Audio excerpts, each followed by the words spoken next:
Previously on MasterChef Canada.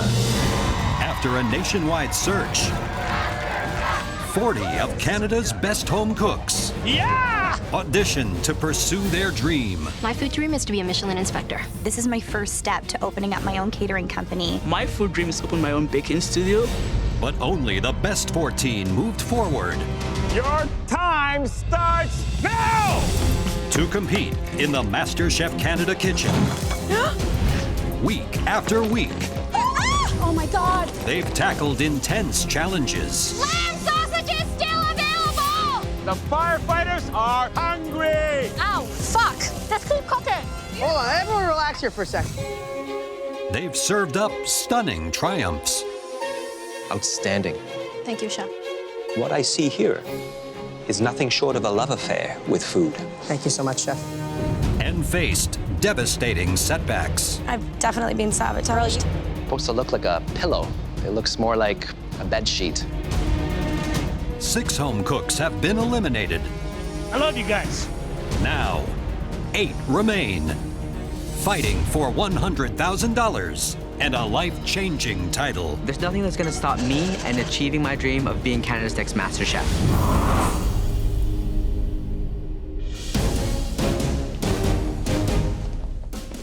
I'm in top 8. Competition's strong, but I'm here to battle with titans. We're walking into the MasterChef Canada kitchen and we don't have our aprons on, so I know something's about to go down. Whatever it is, it's gonna be something big. There are only 8 of you vying for the life-changing MasterChef Canada title. And you're about to push yourself in a team challenge right here in the MasterChef Canada kitchen.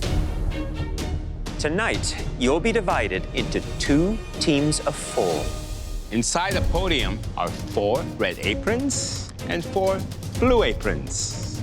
Mary, come draw your apron. It's a game of chance today. Matthew, Dr. Shawn. Jeremy, April Lee, Terry. I'm really hoping to work with Shawn today. Veronica. You just don't know who you're gonna end up with. Your team is just a hodgepodge of everyone at this point. Team Red is awesome. I'm so happy. The blue team's looking good. For this challenge, there will be no captains. Instead, we want to see you all come up with a unified vision and execute it together with total collaboration. Are you ready to find out what you're cooking with today? Yes! Underneath each of these 4 boxes are 2 different ingredients, inspired by a popular nursery rhyme, Head and Shoulders, Knees and Toes. We'll start with heads. Oh. Come on! This challenge is not meant for a vegetarian. As you can see, you have 2 choices, a pig's head and a grouper's head. They may look daunting right now, but both are delicious when prepared correctly. A pig's head is staring at me. Oh my God, what do you do with that? For shoulders. Oh. Holy crap, doing this in a short amount of time, that's almost impossible. You have a choice, beef and lamb. These shoulders are tough cuts of meat. And to bring out their flavor and tenderness, you have to cook them under a slow, steady heat. For knees, beautiful turkey legs and frog's legs. Oh my goodness, this is gonna be a real difficult challenge. And finally, toes. 2 of my personal favorites, pig's trotter and chicken feet. They're just ugly, like, claws, like from a dinosaur. That's not for me. Mary, for a vegetarian, what's going on in your mind right now? I do not cook these things at home. I am really happy that this is a team challenge. Shawn, you looked a little rattled. It feels like a bit like I'm back in anatomy class. In my undergraduate degree, I dissected frogs, but we didn't get to eat it. Professional chefs embrace every part of the animal, not just the most popular cuts. Tonight, each team will create a 4-plate tasting menu. We want to see a unified vision in the dishes that you create. All of your dishes, they need to work together as part of a cohesive and delicious journey. The team who wins this will be sent up to the gallery and advance to the top 7. But the losing team will face a pressure test that will send at least one of you home. You have just 90 minutes. Are you ready? Yes, Chef! Your time starts now! The home cooks must use one ingredient from each box and decide which offcut each team member will use. I want to use the whole pig's head. Okay, I'm gonna do the chicken feet. I actually feel at ease working with chicken feet. They remind me of my nonnovito. I want to do the pig's feet, and then I want to do a scallop bao, which is a dumpling that has soup in it. If you want to do that, I don't mind doing the shoulder. Let's think about the menu. They now need to collaborate on a theme that will unite their dishes. Do we want to go more of an Asian route? I think we should go more Asian. But I'm not really strong with Asian. I don't feel really comfortable doing this, but to be a good team player, I have to cook Asian. I'm gonna do a turkey roulade, gonna stuff it in kind of like a Korean wine sauce just to bring like Thanksgiving-y. We all wanna make something that is a classic dish. So our theme is a new take on old classics. Love it, amazing, good, great.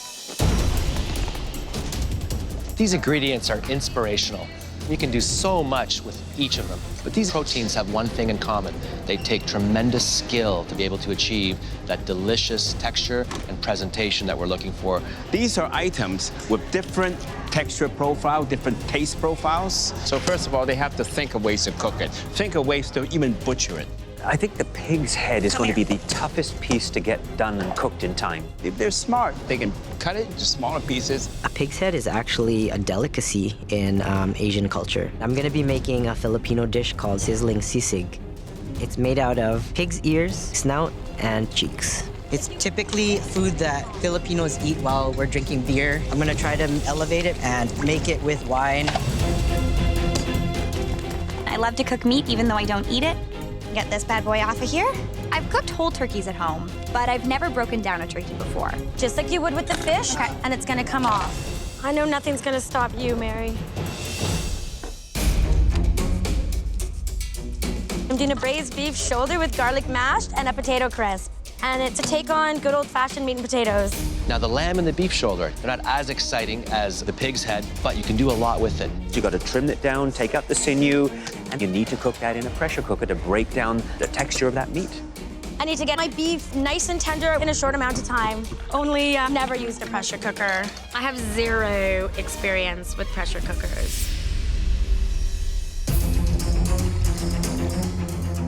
I got chills, so I am doing a play on my grandfather's favorite dish, chicken feet and polenta. I want to take traditional and I want to elevate. While each member of the blue team draws on personal history for inspiration, the red team's Asian theme presents a challenge for Terry. I don't cook a lot of Asian flavors, but I got a lot of directions from my other teammates. I'm making grilled frog legs with an Asian-style pesto. Frog's legs, that'll cook very, very quickly. So there you have to have a delicate hand and make sure that whatever you're putting with that also has a delicate feel and taste to it. They've only got 90 minutes, and that is not a lot of time. The other area which really concerns me, there is no leader or captain in this challenge, which means that they have to all collaborate and work together in a way. Is this okay on your station? I'll keep it on it for you. Just like in medicine, no doctor knows everything. You have to know when to ask for help. Who's watching over each other? Who's governing the creative process, the plating, and the cook? I'm making a grouper cheek miso soup. A miso soup is a delicious light soup. The grouper will work perfectly with it. I have never cooked with fish head, but I do know that the cheek is a very delicious part of the fish. In my family, the head of the table, which is my father, always gets the cheeks, and my mother always gets the eyes. I'm going to make a sticky beef terrine and a nice sticky glaze from that delicious poaching liquid. Hi, Veronica. Hello, Chef. What is your part in this team? I'm available for tasting and any sort of questions that people may have. I'm the most familiar with these ingredients out of everyone here. So you're acting like a Michelin inspector. I am a little bit. What are you doing? I'm making a play on xiaolong bao. Xiaolong bao is a Chinese soup dumpling that has to have at least 18 crimps, so it's meat, soup in a nice little bundle. 16, 17, 18. I will be counting. I will be counting. Hi there, Mary. Hello. What part of the team menu are you working on? The knees. I'm doing a turkey roulade wrapped in prosciutto, do a little butternut squash puree, some cranberry wine sauce. And how does it fit in the overall menu, do you think? Our theme is a new take on old classics. So it's kind of like a take on Thanksgiving. Have you cleaned a turkey leg before? I have not really broken down a turkey leg before, so April Lee helps me with that, and that's the name of the game today. Teamwork. All right, thanks, Mary. Thank you so much, thank you. I've got my chicken feet in the pressure cooker. I'm just getting the polenta started. What's Jennifer doing right now? That polenta looks very dense. Very dense. The polenta is glue. Jennifer, she's a great sous chef, but knowing that she has to carry her dish is a little concerning. I'm screwed. If I need help, what do you think of that consistency? Just Add a bit more. stock? And then Add a bit more more stock and let it reduce. The red team, I like the theme they're doing, Asian. Veronica, she's doing xiaolongbao, which is a Chinese dim sum. Very difficult, requires a high level of skill. Making xiaolongbao, you need to serve it with black vinegar. I'm not going to give the judges some black vinegar and a soy sauce plate. Let's make some caviar. Making caviar is just a matter of mixing black vinegar and agar and dropping it into frozen oil. Oh my God, look, Shawn, look. It's working. It's working, it's magic. Awesome. Little caviars of vinegar, fantastic. My beef is spoon tender. As Alvin always says, taste is king, and today, that's what I'm focusing on first.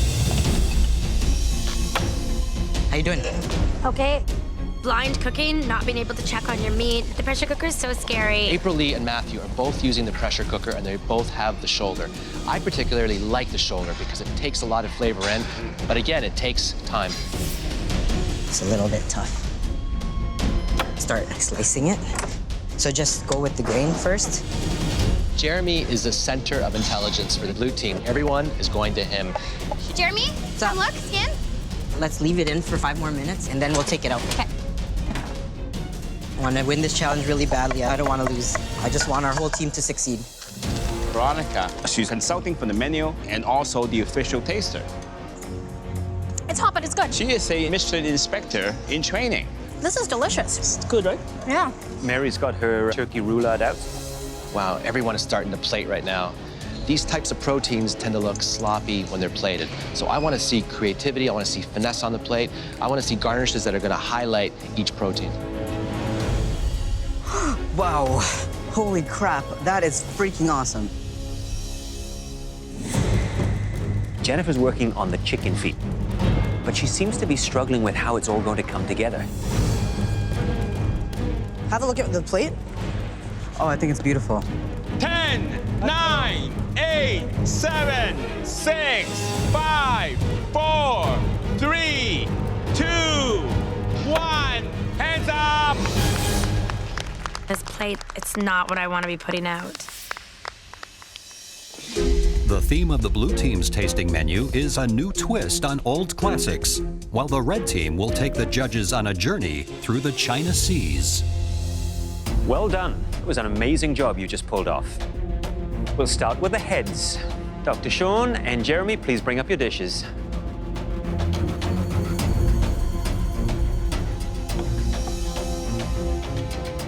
Shawn, you had the grouper's head. Yes, chef. Tell me how you went about the preparation of your dish. I made a stock with the grouper head in a pressure cooker. I poached the grouper cheeks. The bowl is lined with some sesame oil, so as you pour the broth, hopefully the little bubbles of sesame oil will come up and it'll add a lot of flavor.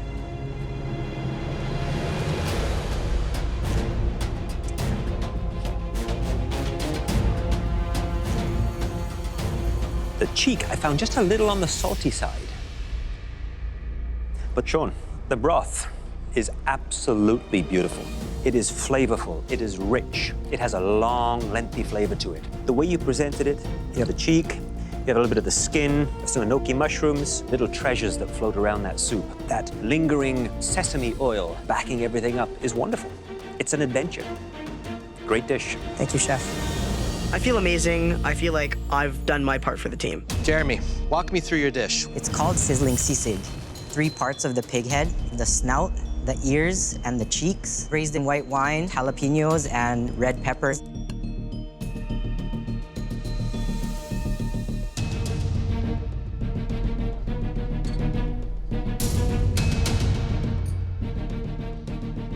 This dish is such a revelation for me.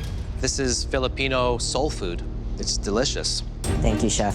When you have it in the Philippines, does it have a little more kick? It has a lot more spiciness. Why did you hold back on the heat? I feel like I've been gravitating to the Asian flavors as a safety net. I'm branching out to different flavors, and that's how I want to excel in this competition. That's a positive. Something else you did in the challenge which really resonated with the three of us is how you kept watching over the other teammates. You had, I think, a really great management style. Very firm, very fair, and very caring, which is very rare to find. Thank you. Great job. Next, our shoulders, Matthew and April Lee. I am so disappointed bringing my dish up to the front. Matthew's looks like it's from a 5-star restaurant. It looks beautiful. Matthew. I made a beef shoulder terrine that I fried on both sides. I also pickled some daikon. Plating, beautiful. Thank you, Chef.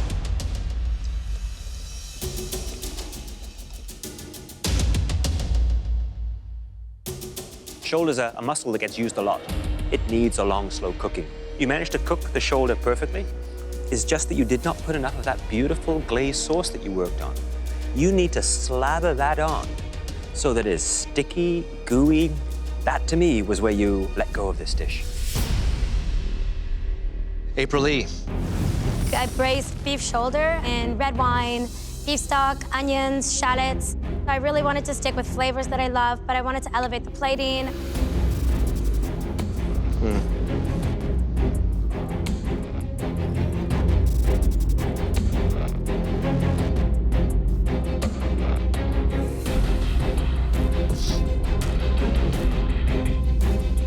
That's dry.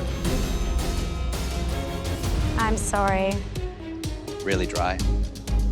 The flavor's not bad, but I just wish it was more tender. Beef jerky from a pressure cooker. It's so embarrassing. Next is the knees, Mary and Terry. I feel my plate looks elegant. I've got this. I put my heart and soul into this dish. The flavors are there, and it might edge out Terry's frog legs. Mary. Turkey, roulade, wrapped in prosciutto. So what did you put in the roulade? A little bit of goat's cheese with some garlic, rosemary, and thyme.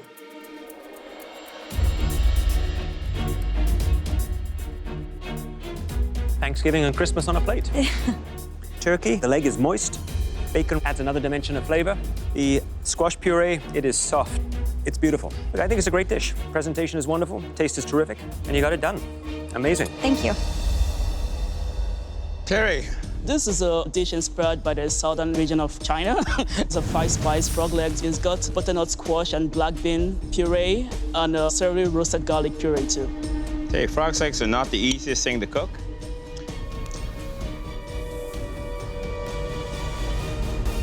Delicious. Thank you, Chef. I like the tenderness. I can taste the Chinese element, but it is over-seasoned. I'm hoping my dish can maybe get blue up on that gallery. Jennifer and Veronica. Toes. I think the deciding factor is going to be the pig's trotter and the chicken feet. Those are the two hardest ingredients to cook. Jennifer, so this is a modern take on your grandmother's dish? Yes, I decided to elevate my dish by frying the polenta and adding different seasonings to it. Let's give this a shot.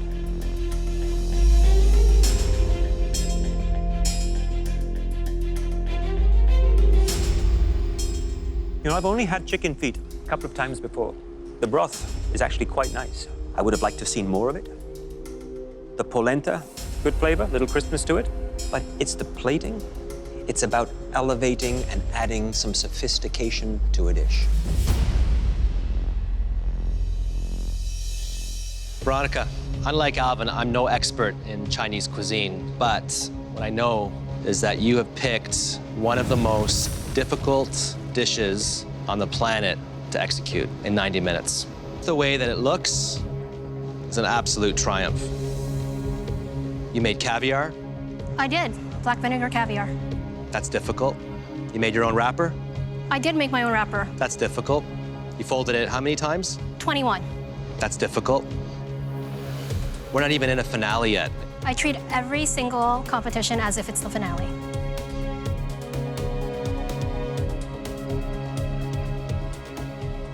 You really captured so many things in one dish.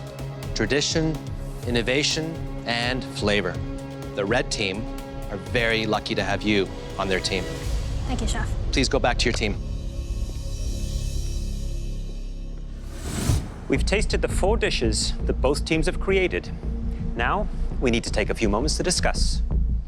I feel like we have a bit of an edge. Our food was a little more sophisticated and plating was a little tighter. I was really, really impressed. Great display of teamwork, effort, creativity.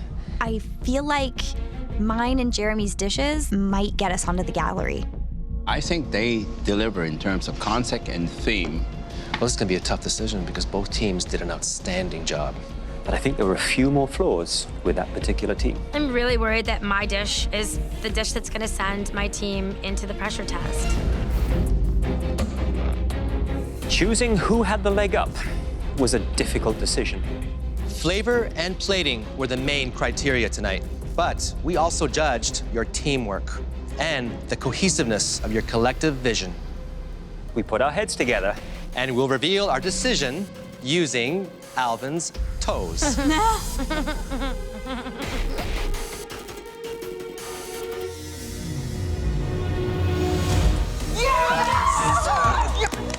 Red! I finally won my first team challenge, and I'm so excited. For winning this challenge, all 4 of you will advance to the top 7. Please head up to the gallery. I'm in the top 7 of MasterChef Canada. Feels really great to be in the winning team. I'm heading into the pressure test now, and I'm not feeling like myself, and I'm just wishing that I had a spot in the gallery more than anything.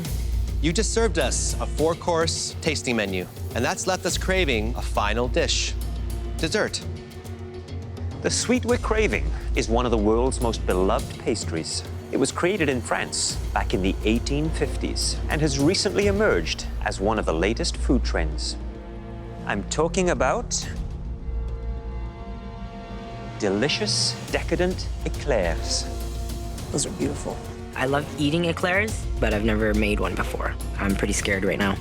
A light, fluffy, and crispy choux pastry with a hollow center that provides the perfect vessel for the rich, creamy custard and a decadent, sweet fondant glaze. I've never had to face a pressure test until now. I am actually more worried than I've ever been. Tonight, we want to see 4 of them perfectly nestled into this elegant pastry box.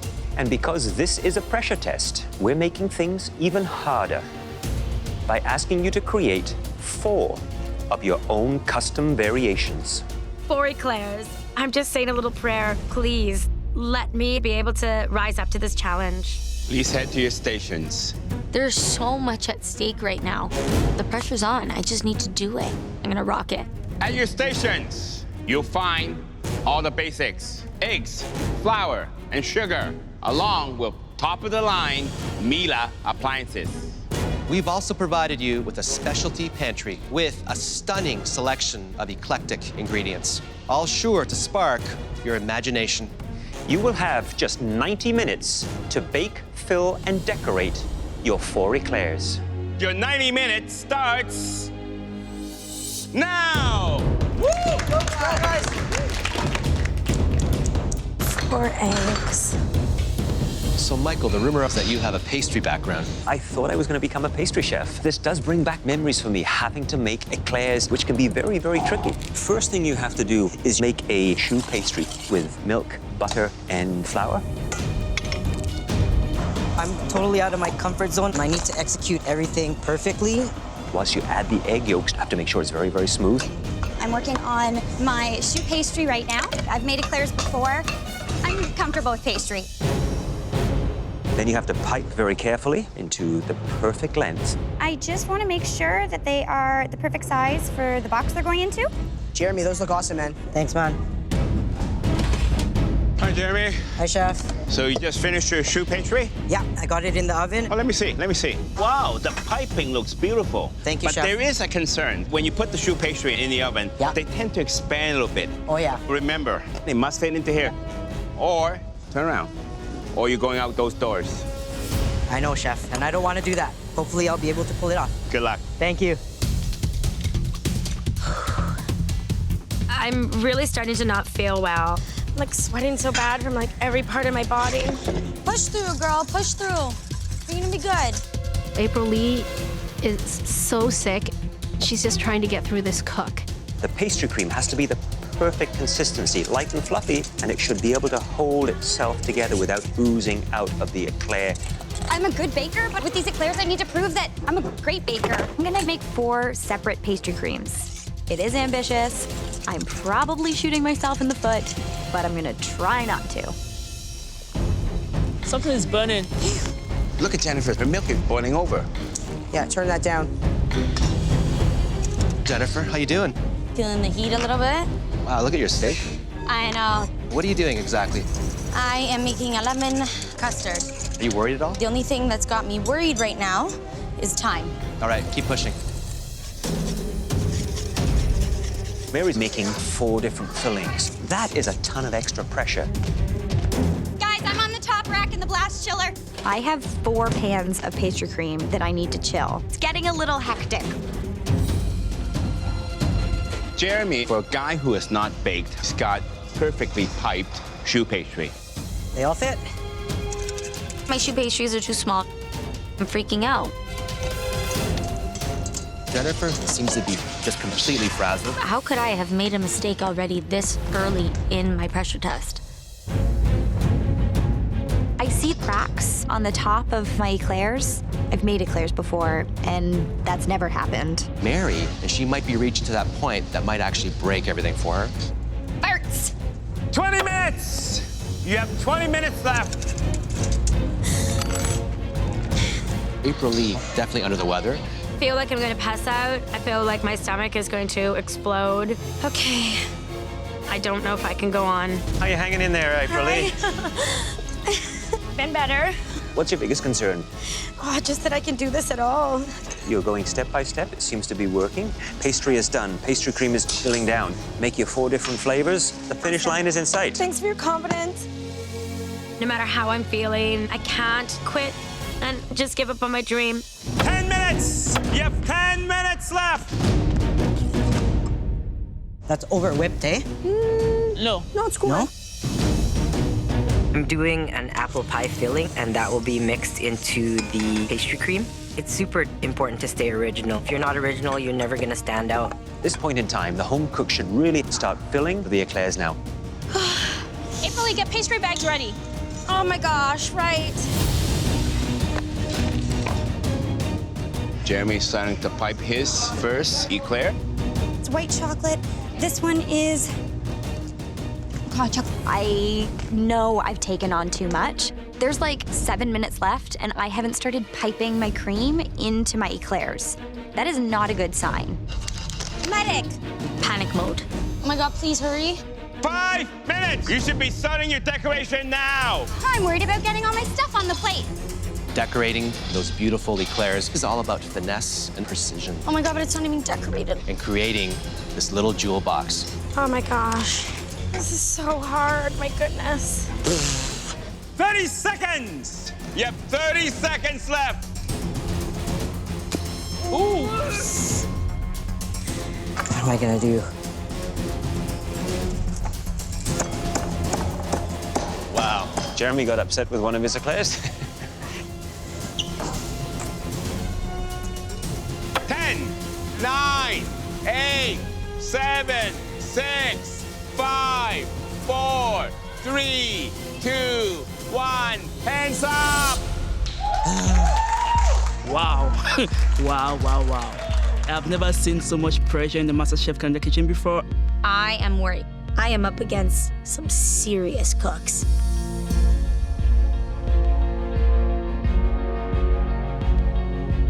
Jennifer, please bring up your box of eclairs.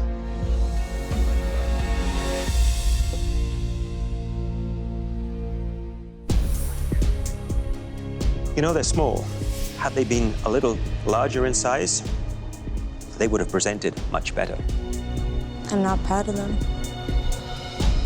Walk me through the flavors. I've got strawberry and cherry, coffee and chocolate, dark cherry and tart eclair, as well as coffee and hazelnut. I'm going to try the hazelnut and caramel.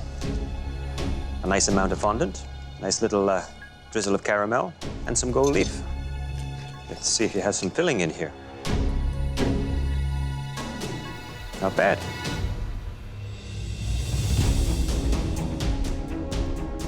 I don't get any other flavors other than a little subtle vanilla. The caramel, I think, is a nice idea, but the vanilla just sort of sits there, flat. Thank you. Thank you. So, what am I getting here? A coffee fondant, bits of chocolate. I'm not getting a lot of pastry cream here. See? In fact, it's got almost no pastry cream. So let's have a taste. The pastry cream, texture, consistency. It's a little bit lumpy. The choux pastry, not the best I ever had. So disappointed in myself. Jeremy, you're up next. Survival is the only thing on my mind right now. Walk me through the flavors, please. This one is a peanut butter eclair, and then this one is the traditional eclair. This is the apple pie eclair, and this is a strawberry jam eclair. It's got a lot of heft. That's the apple pie one. I pureed some apple filling, and I folded it in with my pastry cream. Is this chestnuts on top? Yeah. Nice combination of flavors. A skillful pastry chef will make sure that the cream runs right through from one end to the other. Is that gonna happen? I tried my best. Let's see what happens.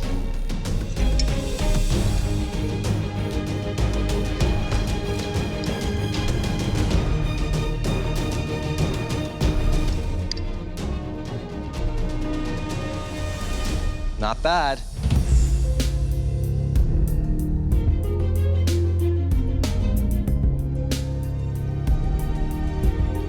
I've never had an apple pie eclair until now. It's amazing. Thank you, chef. So original. That was smart. The pastry quality is fantastic. Great texture. It's crispy and moist in the middle. You have some skills, Jeremy. This one's a home run. Thank you. So relieved. Hopefully that's gonna keep me here and make me stand out from the other 3 people cooking. April Lee, please bring up your box of eclairs.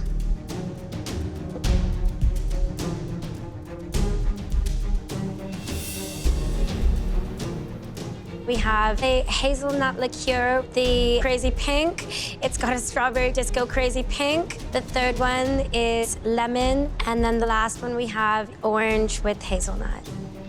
Lemon's my favorite dessert to eat. Anything with lemon, I'm sold. Looks pretty good inside.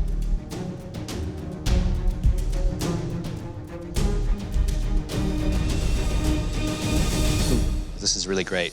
Thank you. Pastry is outstanding. It's super light. It's like a little cloud, like a little pillow. Needs a little more cream. Other than that, really delicious. It's a good thing you didn't give up. Thank you. Because I know you pushed hard, and look what you did.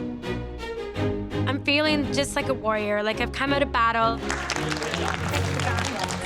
But I just don't know what's gonna happen. I don't know if I've done enough to get through this. Thank you. Mary, please bring up your eclairs.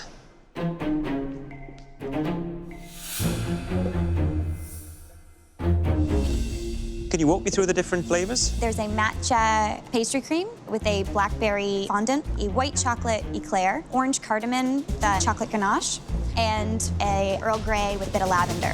The cracks, crevices. I think possibly your dough was a little too stiff, a little too dry. It just doesn't present well.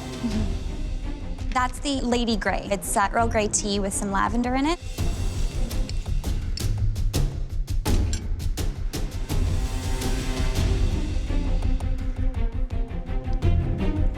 Very light, very floral, but that pastry is a little thick and chewy, and eclair should be lighter. Thank you, Mary. Thank you.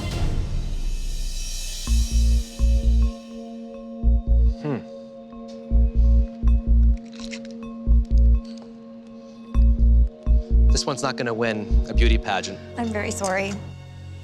That is a matcha pastry cream with a blackberry fondant on top.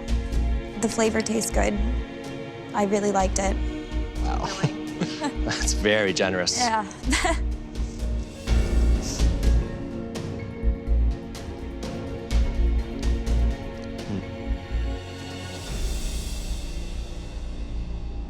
This is kind of soggy.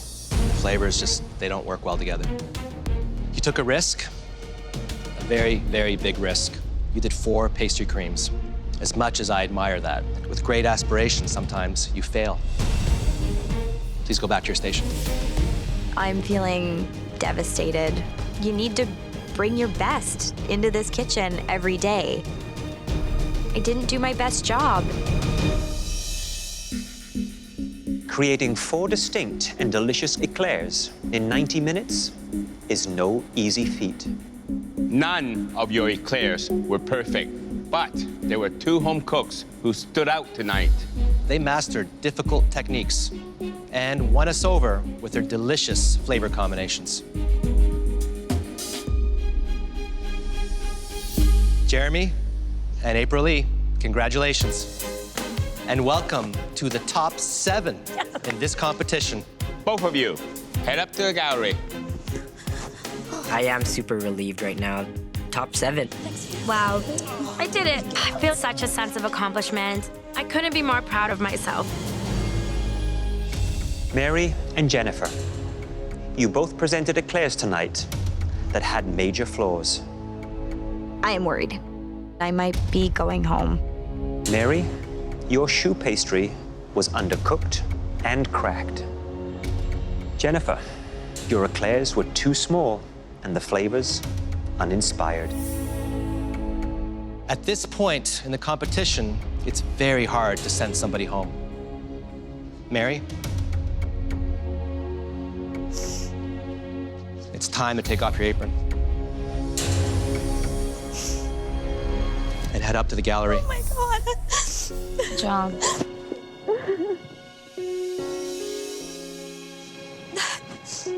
Jennifer, Yes, Chef. you did an admirable job tonight. Thank you. One thing your eclairs didn't lack was heart. And that's something you've always shown us the moment you entered this kitchen. It was heart that won you your white apron. We see it in your love for your father and your brothers. And we know that you've made them very, very proud. I hope so. Please come on up and say goodbye. Great job. You're proud of yourself. Can you translate something for us? Please tell him that the 3 of us think that you are an exceptional cook. Making it this far in the competition taught me a lesson I am never going to forget. You belong in this kitchen. Goodbye to my beautiful home cooks. I'm so proud of all of you. And I'm proud of me too. I'm walking out believing in myself. And I know that this isn't the end. It's just the beginning. I'm gonna see my papa.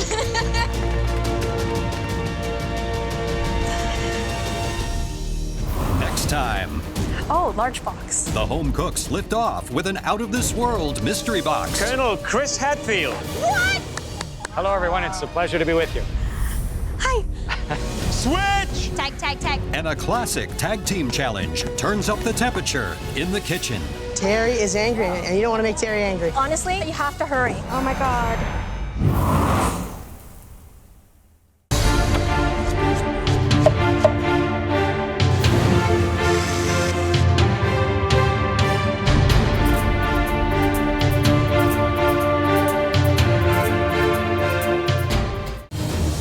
Last time, an out-of-this-world mystery box Colonel Chris Hadfield. inspired the home cooks. That is unbelievably delicious. Thank you so much. Switch! And a nerve-wracking tag team challenge. Oh my God. I'm not even gonna try this. Switched off Terry's MasterChef dream. Tonight, Welcome to Chinatown. the top 6 take over Alvin's restaurant. Hey, what do you say? Yes, chef. And some special guests We're starstruck. help turn up the heat.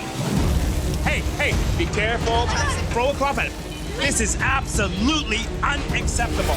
It's madness, it's chaos. We're in a lot of trouble.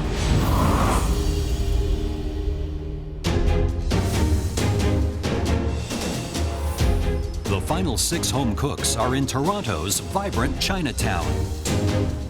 Chinatown, Toronto is so cool. I love the sound, I love the noise, the street vendors. They're about to face off in their most high-pressure team challenge yet. Top 6. I am so flabbergasted that I'm here. Top 6, MasterChef Canada. So close to the finale, I can taste it. Welcome to Chinatown. For your next team challenge, you're taking over one of its busiest and most exciting new restaurants. If you're intimidated, you should be. Because this is not just any restaurant. It's my restaurant, R&D. This is not your ordinary Chinese restaurant. The Demon Chef has Michelin stars. This is next level Chinese food.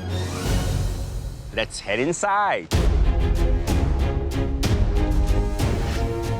Walking into this restaurant, it is gorgeous. The graffiti, the street art, it's just such a cool place. It makes me want my own restaurant. Welcome to R&D. The letters stand for Rebel and Demon. And you can probably guess who the demon is. And the Rebel is Eric Chong, my partner and Canada's first MasterChef. Hi, everybody. Eric. Just like you, Eric endured challenge after challenge, refusing to give anything but his best. That tenacity and passion paid off. And now, Eric is living the dream that many of you have, to win the MasterChef Canada title and open your own restaurant. Taking over a restaurant is difficult enough, but tonight, we're raising those stakes even further.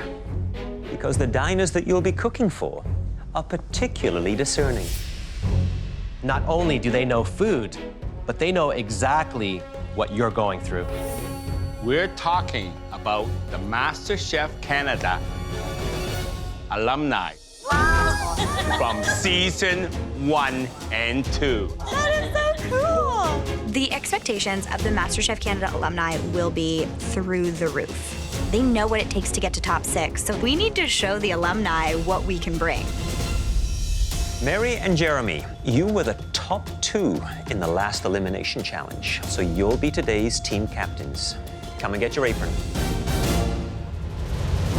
Mary, who will be your first pick? This home cook is kind of a powerhouse. I'm choosing Veronica. I'm good at multitasking, and I'm super efficient. I am definitely MVP for this challenge. Jeremy, who is your first pick? My first pick is gonna be Matthew. Awesome. Filipinos love Chinese food, so I'm gonna pick Matthew because I know he grew up eating Chinese food just like I did. Mary, who will be your next pick? My last pick knows how to feed a crowd and is just a wonderful person to work with. So I'm choosing April Lee. Sweet. I'm a little surprised that Mary didn't take me, but I think she also realizes that April Lee is a workhorse, so I get it. So Shawn, you're on the blue team. I got Matthew, and I got Shawn. All 3 of us cook Asian food. I feel like our team is stacked. Well, it looks like we have the battle of the sexes tonight. The kitchen has traditionally been an old boys club, and we're here to show that women can cook in professional kitchens just as well as the guys. The R&D menu features elevated Chinese cuisine. And for this challenge, you'll be cooking and plating its most popular signature dishes. During the service, we'll get feedback from the MasterChef Canada alumni. But in the end, it will be Alvin, Claudio, and I that decide which team wins and which team goes to the pressure test. This challenge, it's about honoring my reputation. I expect nothing but your very best. Stay focused and work as a team. Teamwork is crucial in a professional kitchen. Now, please go change into your chef's whites and meet Alvin and Eric back in the kitchen. Let's go. The home cooks suit up and join Alvin and Eric in the R&D kitchen.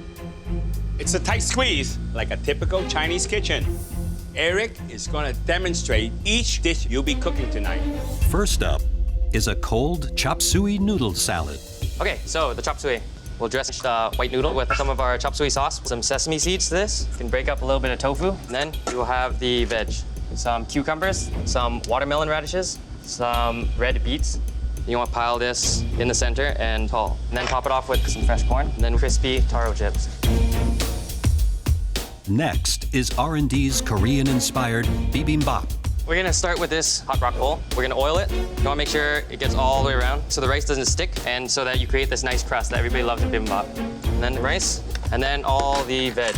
The chop suey and the bibimbap have so much ingredients. Sauteed shiitake mushrooms, some fresh kimchi. All right, we will fry a soft shell crab. It's gonna be really hard to replicate everything. Everything has to be absolutely perfect. You can see all the juices, so you know it's not overcooked. Once you start hearing it crackle, you can add your egg yolk, and then soft shell crab. Bibimbap. The final dish is the most popular dish in this restaurant. It's also Eric's winning dish for MasterChef Canada, Season 1. It is a lobster chow mein. So we're making Eric Chong's winning dish from Season 1. No pressure. So the key to using the wok is having it very, very hot. Oil. Once you start seeing a touch of smoke, this is what we call wok-ae, which is like wok smoke, wok air. That's what gives it the wok flavor. Then you have the noodles. You want to always keep it moving. You don't want to leave it in one spot or it'll burn. Eric is making manning a wok look so easy. Add the lobster. But the wok dish, the chow mein, is the hardest dish on tonight's menu. Now we can add the lobster sauce. This is where all the flavor is. You have 10 seconds to stir fry. You don't want to overcook it. Running the wok is really crazy. It looks like you have to use a ton of muscle, and I'm just really hoping that Jeremy doesn't ask me to run the wok. The noodles on the bottom, then you garnish with some green onions. Don't forget, while you're cooking, Alvin will be at the pass watching your every move. Are you ready? Yes, chef! Let the games begin! Okay, go. The red and blue teams now have just 20 minutes to prepare and practice the 3 dishes they'll be serving to the alumni for dinner. Go for it. Matthew's working on the bibimbap. The bibimbap has the most components and it's the trickiest to plate. Sean, do you need any help on prep? Good for now, man. Dr. Shawn is on the chop suey station. I know he's gonna kill it because it's a lot of presentation on that one. Jeremy, how's it going over there, man? Pretty tough, man. I feel like the wok station is gonna be the hardest because it's very technical. So I'm gonna do it, but I feel like I may not be able to communicate with my team as much. How you doing, Jeremy? I think I'm doing a bit better. All right, keep it up, man. You good, guys? We're good, Mary. Good job. I'm on the chop suey. Veronica's gonna be working on the bibimbap. I hear the crackle. Oh, she knows what she's doing. You're doing a really good job. Thank you. Doing good, April Lee? Well, the wok is a lot harder than Eric made it look, that's for sure. I've never made food similar to this before, ever. How did I end up on the wok? Use one hand, okay? Because all you have to do is slide like that, okay? That's all, okay? Alvin's giving him a few pointers on how to use that wok, because that's going to be a really tough piece of equipment to use. My right hand, Alvin? I don't care what hand you use, okay? That's a right-hand walk. If you turn it around, it's a left-hand walk, okay? Well, I can tell you, mastering a walk is not something you learn in hours. It's something you learn in months and years. I am astonished how fast they really picked it up. Are you okay? Yeah. You're gonna do great. I get it right there. Get it right there. April Lee is strong and determined, and she is not gonna give up. Good luck, Jeremy. Good luck. Pick up the pace, the alumni are arriving. Yes, chef!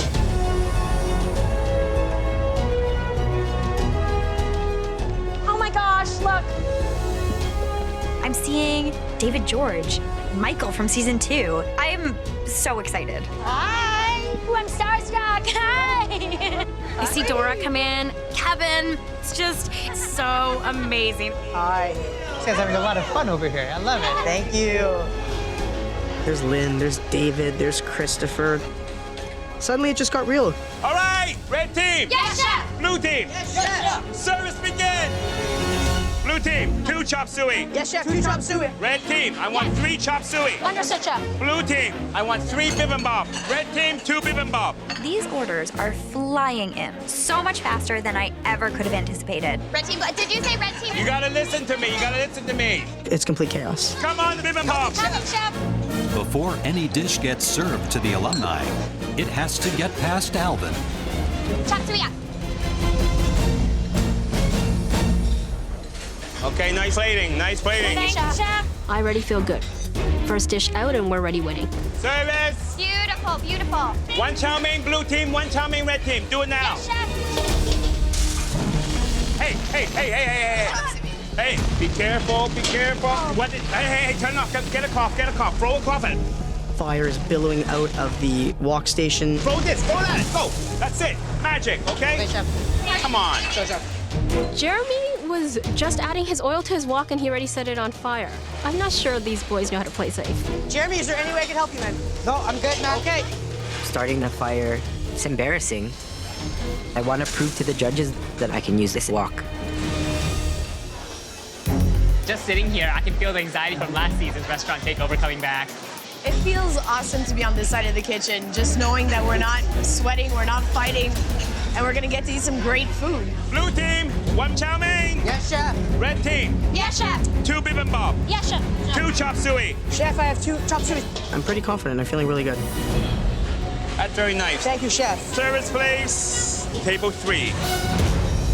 Red team, I want 3 chop suey. Yes, chef. Come on, height. Service, chop suey up. Service, please. I gotta tell you, the chop suey on the red team looks beautiful. It looks textbook. It's absolutely fantastic. Just the combination of all those flavors, amazing. As the home cooks continue pumping out their dishes, 4 chop suey up. Service, please. the judges take a moment to taste each team's chop suey salad. We have the vegetarian chop suey. Presentation, I would say it's even Steven. They look fantastic. Big, bold, bright colors. Let's try the red team. Love the crunch. Yeah, I agree. Love the crispness of it. I think they were just a little shy on the dressing. That beautiful dressing with all the Chinese flavor is missing. Let's try this one. Yeah, look at the noodles. They're all just bathing in this beautiful Asian dressing. Yep. The blue team nailed it. Great texture, great flavor, great presentation. It's got a touch more dressing and a slightly better dish. 2 chop suey. Help you Get the eggs on those, please. Alvin is watching our every move. 1 bibimbap. Where's the sesame? I'll get the sesame. Yes, chef. Coming, chef. It has to look good and taste good, All right, don't forget. I will not forget again, chef. or else we're not gonna win this challenge. Red team, 1 more bibimbap. Coming, chef. I see Matthew slowly putting toppings on his bibimbap one at a time. I'm filling both my bowls at the same time. I'm working twice as fast as Matthew. Chef, bibimbap. Hey, nice plating. Thank you, chef. Table 3. Enjoy. Thank you. It's very visually pleasing. Nicely done. How you doing? Good, how are you? So, Lynn, what was the standout dish for you? You know my pronunciation. I like the BB baby bop. Is that how I say it? I really like the blue team. The way the rice was cooked, just like a nice party in your mouth. I really I had a feeling you were gonna say that. This is our take on the famous Korean bibimbap. Which one looks better? I think the blue, just a fraction. It seems like everything was placed with a sense of purpose. But I love the way the crab looks on the red team. It looks beautiful, crisp, nicely cut and portioned. Let's taste it. Well, I'm getting crunch from the crispy rice around the edge of the bowl, from the soft shell crab, from those beautiful vegetables. Okay, let's try this one. There's a lot of garnish here, which is what you want, but is the flavor there? Oh, really crispy crab. That is a flavor bomb. This is very close, but I gotta tell you, the red team has a slight edge. I agree. Okay, everything's looking great. You good, April Lee? I'm good, Mary. I got this. Good girl. You know, what I like to see is Mary. She is up front there, right in the middle of it, watching every dish go out. How many of you cooked, Veronica? After this one, I need to do 1 more, and then I'm caught up. Okay. Red team, I want 2 more chow mein. Yes, chef. April Lee, 2 chow mein. Yes, Mary. There is so much pressure being team captain. You're doing amazing, okay? Yeah. I'm just trying to keep it clear in my head. what needs to go out and that none of our dishes are going out poorly. 2 chop suey. All right, very nice. Ferris, table 5. 1 chow mein, blue team, 1 chow mein, red team. Do it now. Yes, chef. Hey, what do you say? Yes, chef. I hear Alvin talking to us, and whenever he's saying anything, I would always say, yes, chef. Blue team, I want 3 bibimbap. Yes, chef. And I don't hear anything from Jeremy, because he's just so zoned out at the wok. How are you doing, Jeremy? Jeremy, how are you doing? In terms of leadership right now, I gotta tell you, the blue team seem to be quiet. Well, Jeremy's on the wok, so he's got his back to the entire kitchen, and he has no idea what's going in and out of his stationing. I don't get it. Blue team, 1 lobster. Say yes, chef. Yes, chef. Got some salt. Thank you. Red team, I want 1 more chow mein. April Lee? Yo, 2 more. Thanks, Mary. Look at these women. They're strong, they're confident. They're giving the guys a run for their money, I can tell you that much. Doing okay, Veronica? Doing great. Get the chow meins out. Get the chow meins out. 1 chow mein coming up, Mary. Number 12. Guys, we're doing so well, okay? April Lee, you're kicking so much butt. Come on, let's go. Come on, come on. Here you go, chef. 2 chow mein. Did you taste it? I did. Good. Service, please. Season 2 MasterChef winner David George is in the middle of sampling both teams' chow mein dishes when Claudio pays his table a visit. How you doing? Good, chef, good. So what do you think of the food so far? I pulled a giant piece of cartilage out of my mouth, so that's never appetizing. So other than that, flavors are on point. So listen, we're gonna get you a fresh plate and redo this. Thank you. Guys, I want to watch this. I have some bad news. It's actually really bad news for the red team. David George found a piece of cartilage in his dish. Mary. Yes, chef. This is absolutely unacceptable. I'm so sorry. I know, and I'm so sorry. April Lee just served David George, season 2 winner, lobster with cartilage in it. I'm very, very disappointed. Come on, get it right. Make sure you check it. Refire? Yeah, another refire. Okay, you're not leaving me right now? now? Come on, red team. You're behind. Come on. Chef, I just gotta make sure this blows. You're behind. Come on. 1 minute, chef. If a lobster gets sent back again, it's all over. Good girl. 1. Okay, this lobster looks great. Got 2 up. That's the replate. Service, please. Number 3. You're doing amazing, April Lee. David, I hope you enjoy this. Thank you, chef. Can you understand how this can happen? Being in that kitchen? I can. We know what they're going through. You're just trying to do your best and as fast as possible. No disrespect, they're doing an amazing job. All right. I hope you enjoy this. Take care. The most popular dish at R&D, Eric's famous lobster chow mein. They look pretty similar. So we'll try the red teams first. The lobster is cooked perfectly. The noodles, on the other hand, seem to be overcooked. All right. Let's try the blue one. This lobster, Alvin, looks raw. It's a little under. I mean, that is raw lobster. That definitely is raw. Translucent there. Raw lobster, overcooked noodles. What's worse? Both unacceptable. Neither makes a perfect dish. Bibimbap coming up on the red team's pass. Good, very nicely done. Thank you, chef. Matthew, how many more bibimbaps do we have? I have 1 more, and then I'm done. Yo, did you sesame seed these guys? Not yet. 2 more chow mein, chef. Service! As service winds down, Claudio takes one last tour of the dining room to get the alumni's final thoughts. It's got excellent flavor, nice texture to it. They're doing really well. Good evening, ladies. How are you enjoying everything? We weren't too happy with lobster chow mein. Okay. It was really chewy, and there was actually a shell left on one piece of the lobster. It tasted like this was a leftover dish.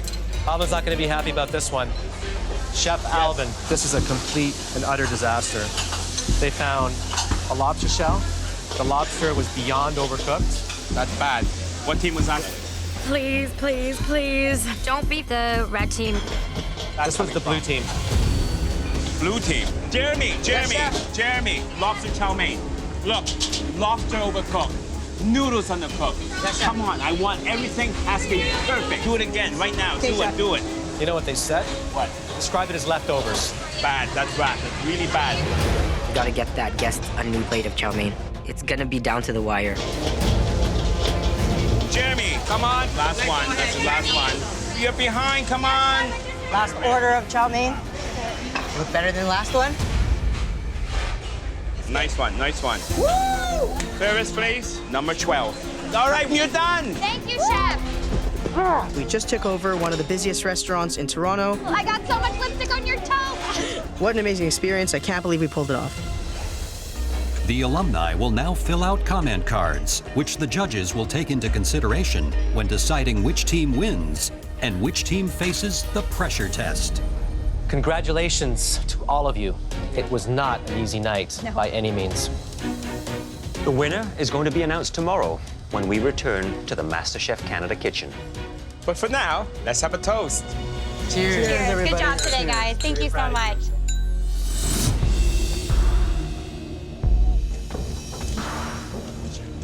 Pretty confident that our team did enough to win the team challenge, so hopefully I'm right and the red team will be in the pressure test.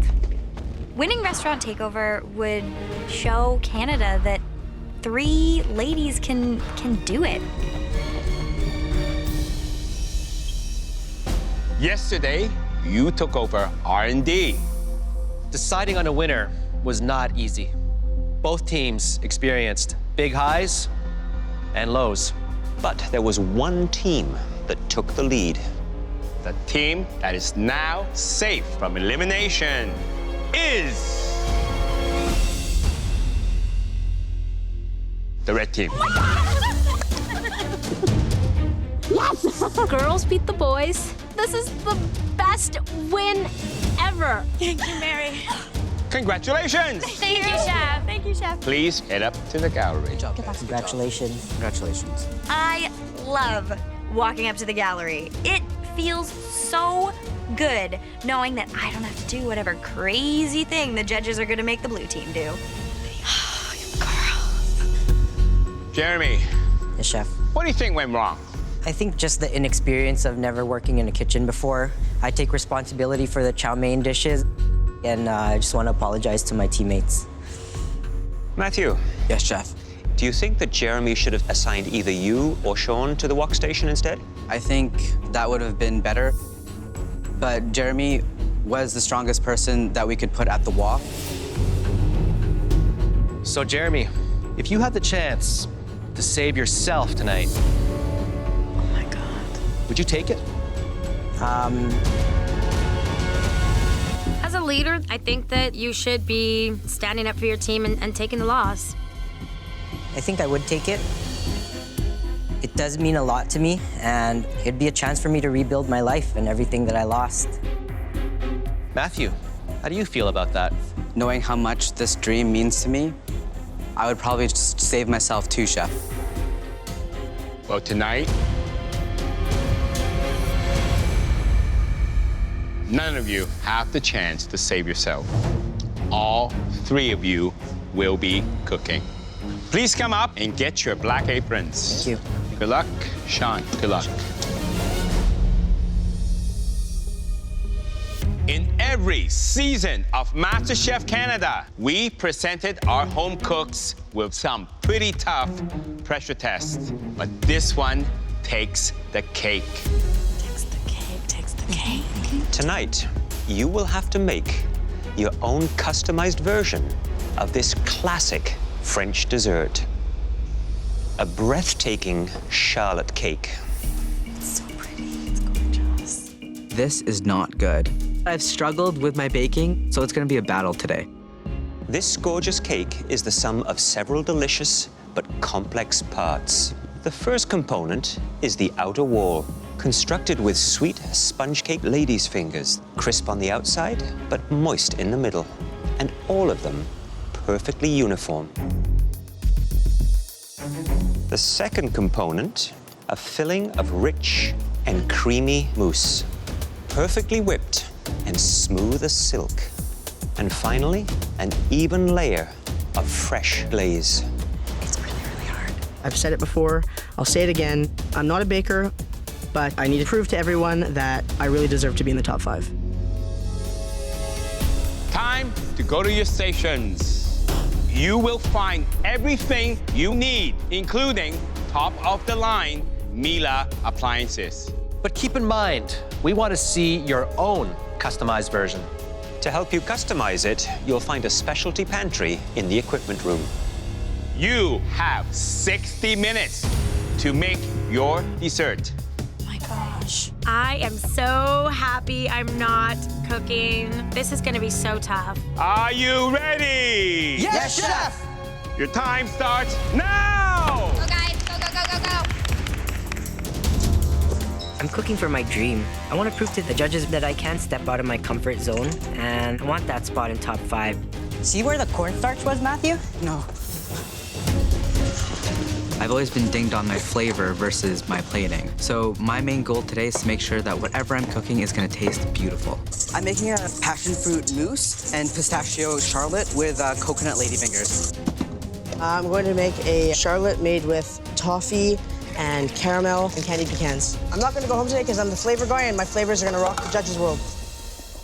This is a very difficult dessert to achieve. The first step here is they need to get the mix for the ladyfingers prepared. They need to get those ladyfingers in the oven. Jeremy, get it in your mixer. You know how important it is when you're baking that the measurements are absolutely precise. Shit. So I'm making my ladyfinger batter and I mixed it up. That doesn't need cornstarch. Jeremy's actually redoing his ladyfinger mix. I have to start again. I know it's gonna kill some of my time, but it has to be done. Hi there, Jeremy. Hey, Chef. I can't help but notice that you had to remeasure out your dry ingredients. Yes. Do you think that may have set you back a little bit? Yeah, it set me back a little bit on time, but I'm gonna try to speed it up. Who do you think is going to have a tough time with this challenge? I think maybe Matthew. He's very meticulous and he likes to take his time on things. Do you think time management might get the better of him? I think so, Chef. Thanks, Jeremy. Thanks. I'm gonna multitask the way that I've never multitasked before. Jeremy should be scared. So with the ladies' fingers, the key here is they have to make the batter the right consistency so that it will pipe and hold well on the baking sheet. It's very runny. Watch it when it comes out. Shawn, well, what do you think of your piping so far? So far, it's not the prettiest, Chef. I think these ladyfingers is a little bit too close together. And I think you may have a problem when you bake them and they begin to expand and stick together. Ladies' fingers are very important. They form the wall that encloses your mousse. Be careful. I will, Chef. Thank you. I'm not off to the best start. The ladyfingers are definitely a little flat looking. At this point, I have no choice. I have to go with it. So they're also piping out the round bases because that separates the layers of mousse in the charlotte. Looking strong, Jeremy. Way to catch up. Good job, Jeremy. I quickly realized that I'm not gonna have enough batter to make my 2 layers for the charlotte cake. Shawn's out of batter. That's pretty much it. Spread it out. I'm milking my piping bag as much as I can, and I still don't have enough batter. Absolutely nothing left. Oh my goodness. I'm stressed. I'm going home. The next step is the mousse. The most difficult thing about making a charlotte is to make sure that mousse is perfectly light. If your mousse is too runny, your cake is just gonna pop down. To prepare their mousse, they're going to have to whip their egg whites, they're going to have to whip their cream, they're going to have to blend those ingredients together, add the gelatin. I'm making a orange chocolate mousse. I want to show the judges that I can put together different flavor combinations. I'm gonna make a white chocolate mousse. I'm relying on my flavors to get me through this pressure test. Matthew. Yes, Chef. Tell me about the flavors here. I'm doing a coconut ladyfinger with a pistachio cake in the middle, and I'm doing a passion fruit mousse. Who's going home? Today, I think either Shawn or Jeremy are going home. Not you. Not me, Chef. Well, good luck. Thank you, Chef. 20 minutes! You have 20 minutes left! Then they have the big process of building the charlotte, putting the ingredients together. Just big enough. Making sure that the fingers align the mold. Feeling the pressure, feeling the pressure. I don't have that much time left, and I have to get all these ladyfingers cut perfectly. Okay, let's see if we have enough. It's gonna be pretty tight. My ladyfingers are sticking together. I kind of think that that might be a good thing. One of the big issues with making a charlotte is that you have to get your ladyfingers so tight together that the mousse and the glaze can't spill through the cracks, but I'm worried about the amount I have. I don't think he has enough. They're nice and tight. Line up, soldiers. Does he have enough?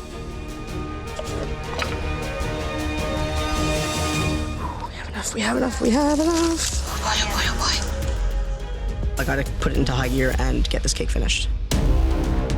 10 minutes. You have 10 minutes left. Really low on time. It's freaking me out right now.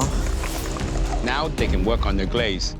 I need to make it look really, really pretty. I know my glaze tastes good, but I know that too much glaze can really affect the structural integrity of my dish. Okay, good. The moment of truth. I see that the glaze has run through the ladyfingers. I had just 1 spoon too much. There goes my presentation. Pick it up, guys. 1 minute, you have 1 minute left. Come on, 1 minute, everything on. Shawn, that looks great. Come on, guys. 10, 9, 8, 7, 6, 5, 4, Run, Shawn, run. 3, 2, 1. Hands up. Good job. Oh, that is.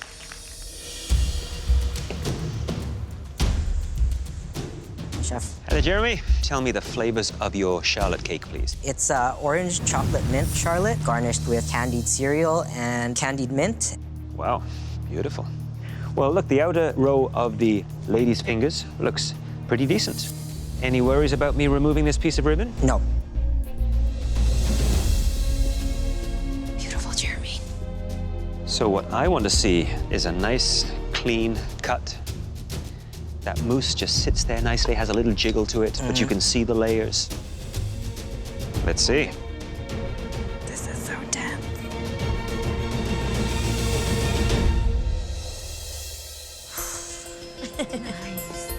It looks wonderful. A decent layer of mousse in between, another layer of the cake. Looks pretty good. Thank you, Chef. That's up the game, fellas. Now it's down to flavors. Yeah.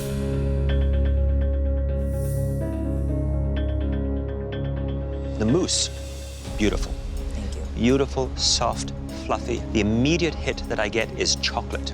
Then that mint starts to come around. The piece that I don't get is the orange. I think you needed a little bit more orange just to punch through. Overall, it's a solid charlotte cake. Thank you, Chef. Thank you, Jeremy. Good job, Jeremy. Thanks, man. Dr. Shawn, tell me what it is. It's a caramel toffee pecan charlotte. The mousse is a white chocolate Bavarian mousse and then a dark chocolate glaze on top. It's gonna be stuck together. In the end, I thought that that would actually help out with structural integrity. You can see, because your lady's fingers are so wide, it's actually very difficult for me to cut a reasonable size.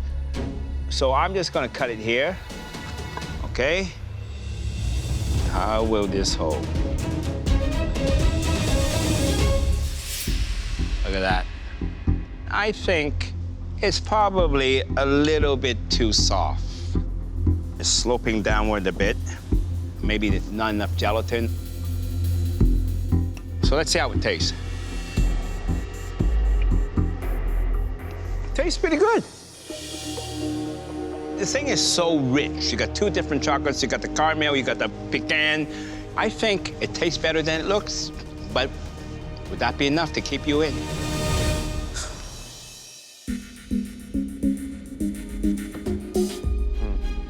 Look at all the glaze coming through here. I'm surprised. This almost looks like child's play. What happened? I added way too much glaze, and it just seeped through. Tell me about the flavors. So I made a tropical charlotte. It's passion fruit mousse, coconut ladyfingers. Are you worried with what's gonna happen when I remove this ribbon? Yes, chef. You are really worried, I can see it.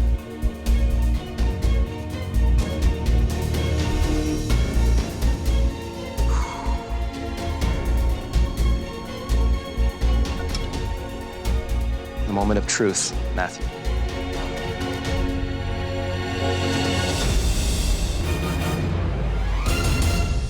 Oh my God. The mousse looks like a cloud. There's a lot riding on the flavor of this charlotte. Yes, chef. If it doesn't taste good, Matthew, I don't think you have a hope. I know that, chef.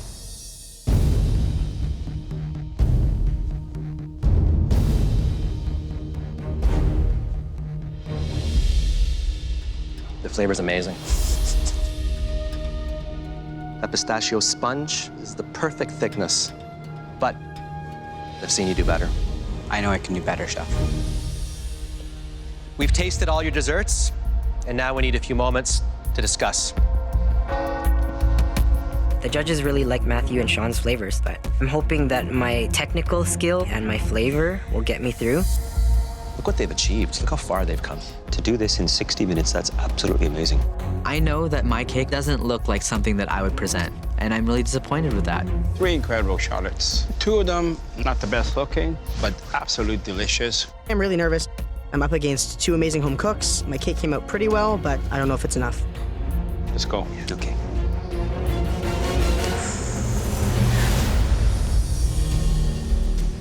Success in this challenge hinged on 3 things: structure, presentation, and flavor. And only one of you managed to nail most of those elements. Congratulations, Jeremy. Please take off your apron, head to the gallery. I beat out 2 really tough cooks today, and I'm proud of that. I cooked for my life, and it worked. Shawn and Matthew, both your Charlottes had structural flaws. Shawn, your lady fingers were uneven and stuck together. And Matthew, yours were so disjointed that your glaze bled through the cake. Because of the evenness of these imperfections, we had to base our decision on taste. And one of you had a slight edge. And that home cook was...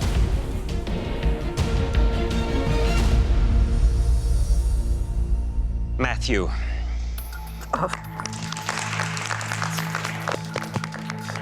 Please take off your apron and head to the gallery. You look so good.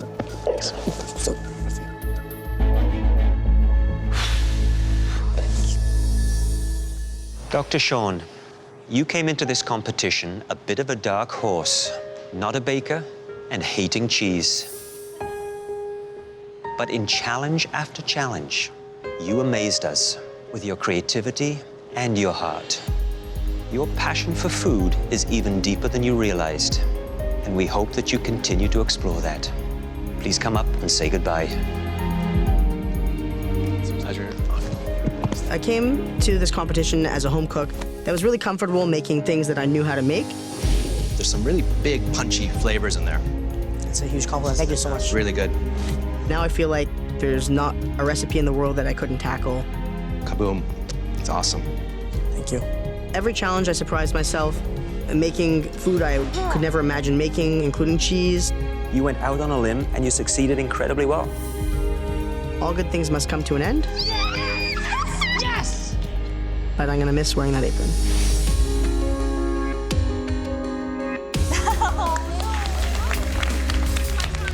It's been an amazing experience. Mic drop.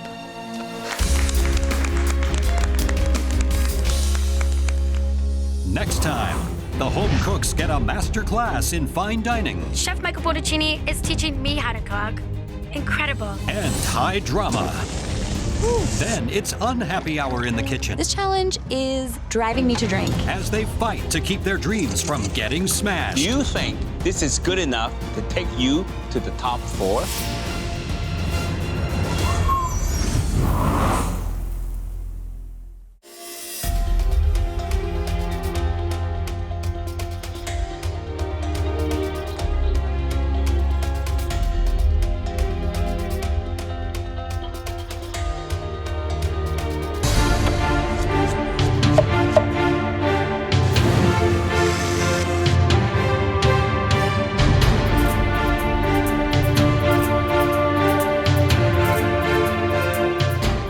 Last time, Service, please. it was baptism by fire in the restaurant takeover. This is absolutely unacceptable. The girls' team took the victory. And a French dessert. It's too soft. Spelled au revoir for Dr. Shawn. Tonight, Lift!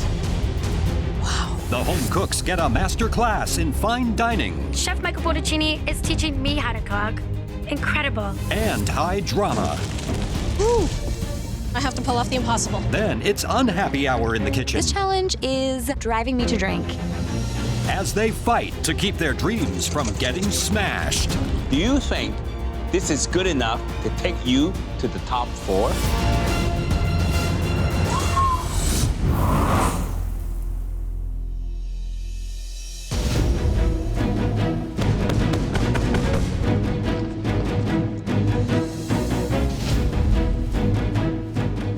This competition is way tougher than I ever thought. I'm just so proud to be part of the top 5. Welcome back, everyone. It's not enough for me just being top 5. I want that #1 spot. You've all come such a long way. And at this point in the competition, any advantage has tremendous weight. Everybody here is good. They are very good. So winning this mystery box would be absolutely insane. On a count of 3, lift those boxes. So far, only me and Matthew have won mystery boxes. The other competitors are really looking at us with serious targets on our backs. 1, I just want to win a mystery box once. 2, This could be our last mystery box challenge. This is one I need to win badly. 3, lift. Oh, wow. I see a perfect plate. It's obviously executed by some sort of world-class chef. The smell is just so good. I just want to dig right into this dish. If you've ever wondered what a world-class dish is like, you're looking at one. A seasonal and savory wild boar entree, created by one of this country's finest chefs, Michael Bonaccini. Oh, cool. Oh my gosh, I'm getting it for free. That's awesome. Smells good, doesn't it? And I'm sure you want to know what it tastes like. So grab a fork and dig in.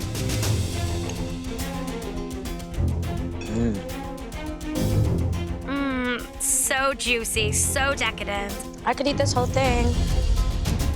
This puree is so smooth, it just melts in your mouth. That's really good.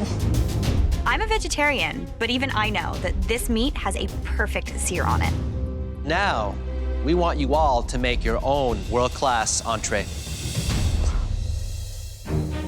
So, you're gonna have to learn how to master a few techniques.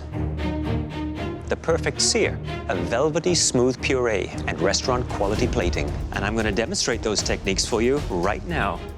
Please come up to the front. We're gonna get a demonstration from Chef Michael. It's amazing. A ringside seat. Awesome. This is such a treat. Chef Michael Bonaccini is teaching me how to cook. Incredible. Presentation side goes down first because that's the nice clean pan. If you overheat the pan, you'll have a very leathery crust to the meat. You want to be hot enough to sear it, but not so hot that you end up scorching it or drying it out. Very, very important. We'll finish it off in the oven. All his movements are calculated. Everything has a thought process behind it, and it's just so cool to see him cook. To make the parsnip puree, very simple. In the pot, I have vegetable stock, cream. Once it's cooked, we add to our blender. I have never made a puree before. He makes it look so easy, but I'm aware how hard all these techniques are. Work that through, making sure that there are no lumps, no unpulverized pieces of that beautiful puree. Plating. So the first thing to go down will be the puree, which you can see how smooth that is. Gorgeous beluga lentils. There will be a little bit of negative space on either side, but for me, that provides balance. Cut the chop. So now we're exposing the beautiful cook on that meat. Food has to look beautiful on a plate from a chef's perspective, but it has to make sense for the guest who has to eat it. I think I'm a good plater already, but after seeing his thought process behind plating, it's life-changing. Everything has a purpose. Done. Now it's time to go back to your stations. That is really, really, really awesome. I hope you all paid close attention to Michael, because now we want you all to utilize the techniques he just taught you. Perfectly seared meat, beautifully pureed vegetables, and a beautifully composed MasterChef quality plate. And you will have just 45 minutes. Is everyone ready? Yes, Chef! Your 45 minutes starts now! Time starts, and I'm going straight for the duck. Thank you. Ooh, he really means business. There's no more duck. This is my mystery box. I got this one. Did anybody see white asparagus? Excuse me. Woo! Bean down, bean down. This is top 5, and we've seen some incredible cooking. But we want to ratchet this thing up now and see what they really can do. They tasted a world-class dish. They had lessons from the masters. So I'm expecting a lot from these people. I think the ability is there. Hopefully that little demo will move them a little closer to that step. I am making pan-seared duck on top of a celery pear puree. Watching Chef Michael cook was so inspiring. I'm not like the other home cooks that are here. They get to go out to these great restaurants all the time, but I'm at home cooking for my family. I've got growing teenage boys. There's not a lot of time to be doing intricate, beautiful plating, so learning how to do that restaurant plating means the world to me. I'm trying to do a dish somewhat similar to Chef Michael's dish. I'm doing a pork rib chop with red lentils and celery root pear puree. I haven't won any mystery boxes, and I feel like a lot of the home cooks don't see me as a threat. I don't mind being underestimated because I'm ready to blindside everyone else in this competition. The importance of perfect searing is so that you seal in the juices and also so that it presents really well on a plate. I'm making a pan-seared duck with a blackberry red wine sauce, fondant potatoes, and caramelized white onion puree. I love mystery box challenges just because I can use my creative mind. If I can serve the judges food that they haven't seen before, I've done my job. Woo. 30 minutes! You have 30 minutes left. I am making a New York strip loin, acorn squash puree, as well as a play on a teriyaki sauce. My advantage is I know what world-class food is. So I spent a lot of time in Japan a couple months ago. I went on a food trip, and I want to bring out those same flavors that I experienced there. Veronica knows so much about food, but Veronica's a busy lawyer. I have a lot more experience in the kitchen. I'm making a seared New York strip loin. I'm gonna do a potato and leek puree, and I think it's gonna be good.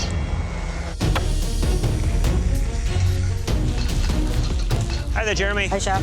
Wow, looks like you've got a pork chop. Are you following in my footsteps? I kind of am.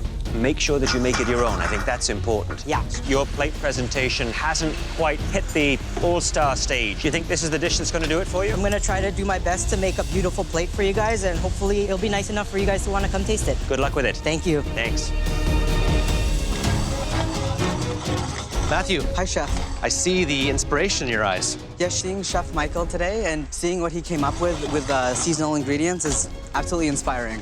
So what dish did it inspire? At home in Victoria, we have a lot of duck there, so I'm gonna cook duck. Did you clean this duck yourself? Yes, Chef. Interesting. You always leave the sinew on? There's nothing worse than rubbery duck. Good luck. Thank you, Chef. I should have caught that. Start pureeing. 5 minutes. Holy crap. Make sure your meat is resting. Oh, beauty. My duck breast is still in the oven. I'm cutting it really close. Nice. Not bad for a first-timer. 2 minutes. You have 2 minutes left. You know, every chef has a unique style of plating. Looks like Jeremy's treating this like a replication challenge. He's doing exactly what you did. Well, I tell you, I don't want to see a direct copy.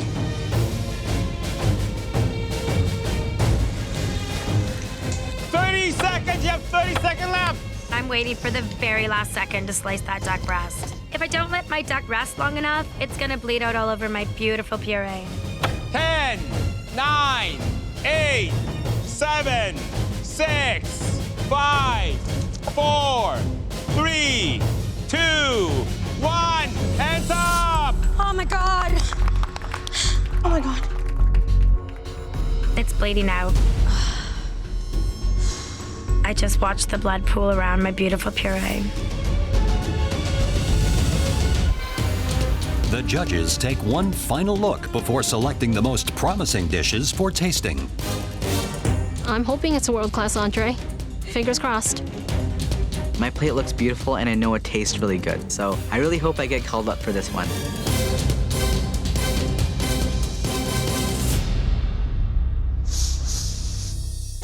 You all did a stellar job, but there are 3 dishes that we'd like to get better acquainted with.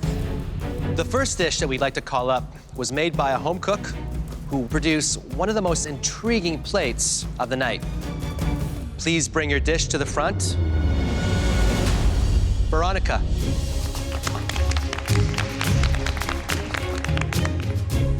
I'm so thrilled. I have never made a puree before, so I hope they like it. I have a New York strip loin, and underneath is acorn squash and sweet potato puree.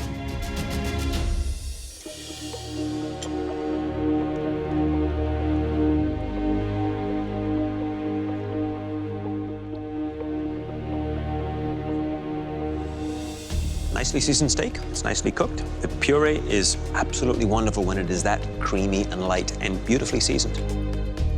The puree adds a wonderful gold background to it, but I do feel it's sort of one step away from being fully complete. Microgreens, that might have done it, just to give it one additional pop of color. Overall, you had a great idea, and you pulled most of it off. Thank you, Chef.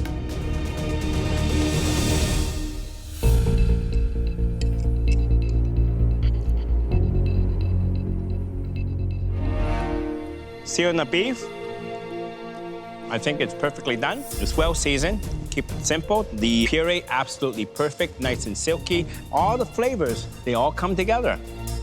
It's almost world class. Thank you, Chef.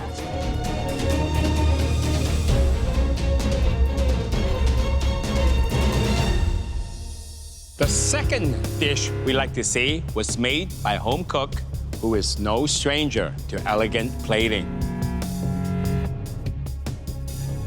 Please bring your dish forward. Matthew. I feel really confident about this dish, and I think it's a winner. So we have a pan-seared duck, fondant potatoes with a caramelized onion puree.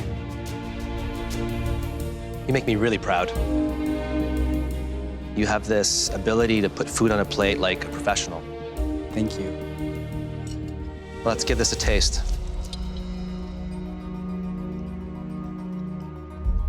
The duck is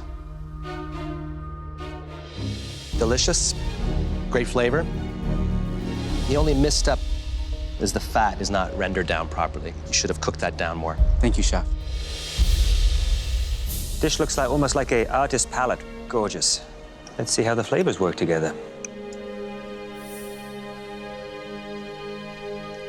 Intelligent flavors. That onion puree really stands out. Beautiful and smooth, but deep and complex. Well done. Thank you, Chef. I've never felt as confident about a dish in this competition yet. The third and final dish that we'd like to taste was made by Mary.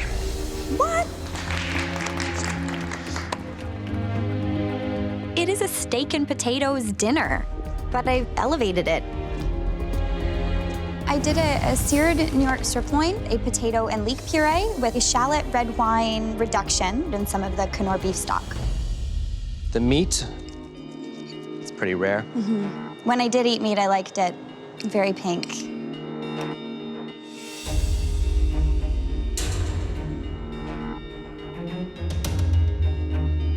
It astonishes me that you're able to season meat this well and not taste it. So the puree is horseradish and potato. And a bit of leek as well. Piece of advice, don't put the potatoes in a blender, ever.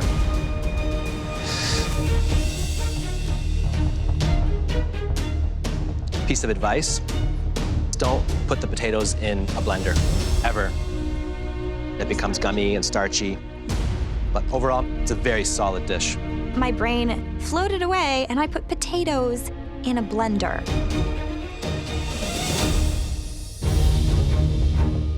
Only one home cook mastered all the techniques that Michael showed you.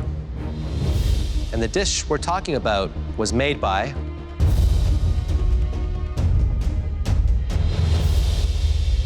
Matthew.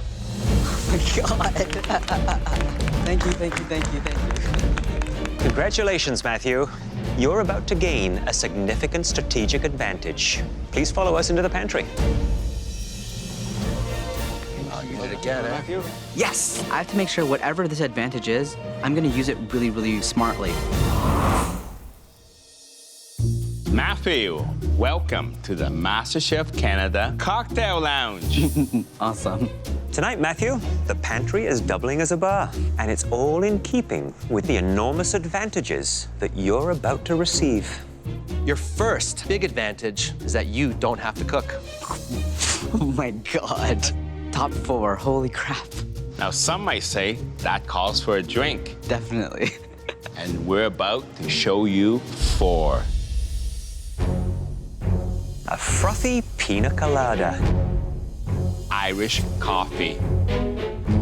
A mint julep. And finally, the Bloody Mary. Wow. The signature ingredients of these drinks will inspire what your fellow home cooks will be making tonight. Wow. And you get to assign one of these 4 cocktails to each of your 4 competitors. You have some tough decisions to make. Oh, any one of these will be hard for all of them. This is gonna be really, really fun to watch. Today, everyone will be challenged.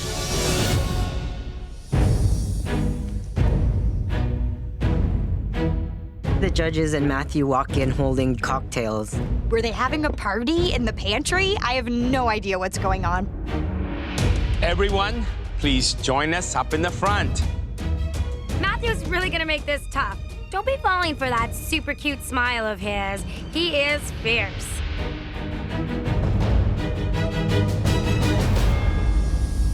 In the pantry, we presented Matthew with 4 classic cocktails, each with its own unique flavor profile.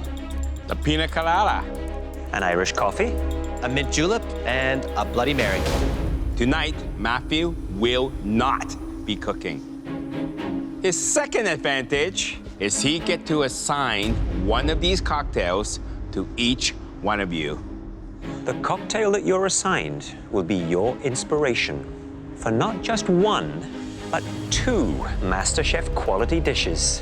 1 savory and 1 sweet. So Matthew, are there certain home cooks that you plan to give more difficult cocktails to? Yes, definitely. From the very beginning, I thought that Mary and Veronica have been my biggest competition. They're gonna definitely get a challenge today. Matthew's totally underestimating me, and my skills just means that I'm gonna get him in the end. Who will you assign the pina colada to? A home cook that does not work with tropical flavors that often, they're gonna have a hard time with a pina colada. I'm gonna give this pina colada to April Lee. The key flavors are coconut, pineapple, and rum. Have you ever tasted a pina colada before? I sure have on tropical vacations, but the MasterChef Canada kitchen is no vacation. Matthew, the Irish coffee. Who are you gonna give that to? I'm not quite sure if they even like coffee. Being Filipino myself, I know that we don't cook with coffee that much. This one I'm gonna give to Jeremy. Jeremy, how do you feel about cooking with whiskey, coffee, and cream? I'm not sure what I would pair coffee with or how to use it at all, so I'm racking my brain right now. Next up, the Bloody Mary. Who's gonna get that one? Making tomatoes and hot peppers the star of a dessert is gonna be the toughest challenge here today. So I'm gonna give this one to someone who I see as one of my biggest competitions. So I'm giving the Bloody Mary to Mary. That was a good fake out. I'm not as excited as I look right now. I'm trying to get in Matthew's head because I need to show Matthew that I can handle this. It's obvious who has the mint julep. This one might be the toughest one for both savory and sweet. I do not know very many dishes I can cook with bourbon, sugar, and mint. Have you ever tasted a mint julep? I don't drink, so any drink would be hard for me. Matthew, please head up to the gallery. The rest of you, please return to your stations. Good luck, guys. At your stations, you will find a tray with all the key ingredients used in your cocktail. You have only 90 minutes to make both dishes. Are you ready? Yes, Chef. Your 90 minutes starts now!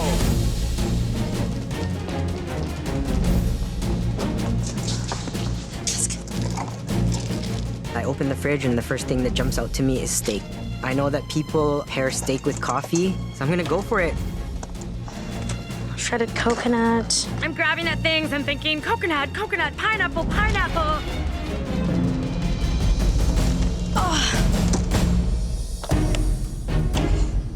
This is gonna be a very difficult challenge.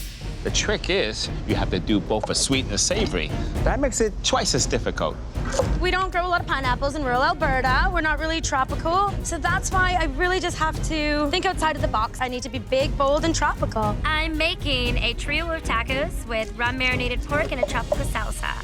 My sweet dish is a coconut tart with a pina colada cream.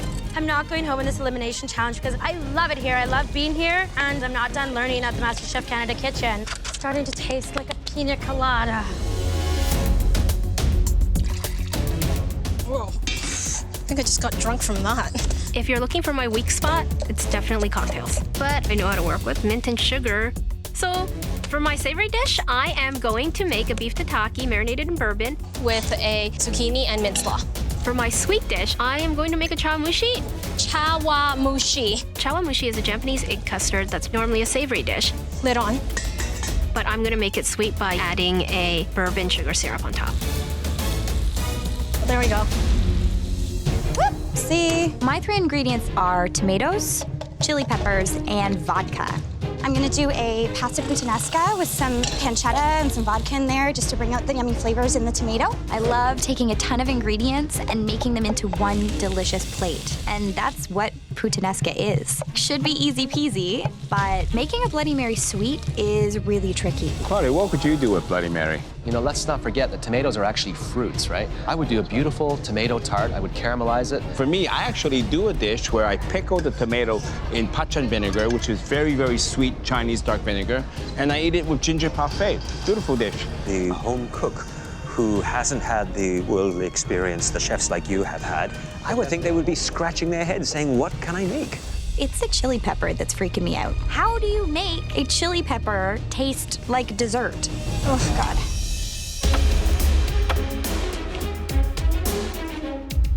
Matthew was right. I've never cooked with coffee before, but I think I know the flavor profile and what it matches. I'm making a steak with a coffee, togarashi, and salt dry rub. For my dessert, I'm gonna go to my Filipino roots. So I'm making a champorado. It's a Filipino dish. It's basically a chocolate rice pudding. I feel like I've been losing myself trying to impress the judges with other things that I don't really know. I'm gonna use my cooking style that got me here, and hopefully that will get me into top 4.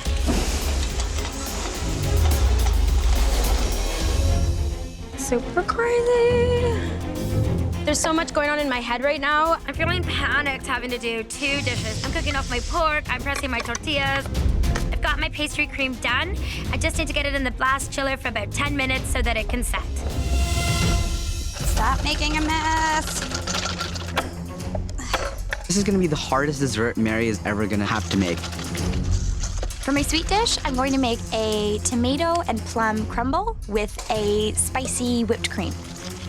I need to put on a brave face. Matthew is gunning for me. I take it as a compliment. Matthew's an amazing, amazing home cook, and he's my competition, so why won't I be his? Hi there, Veronica. Hello, Chef.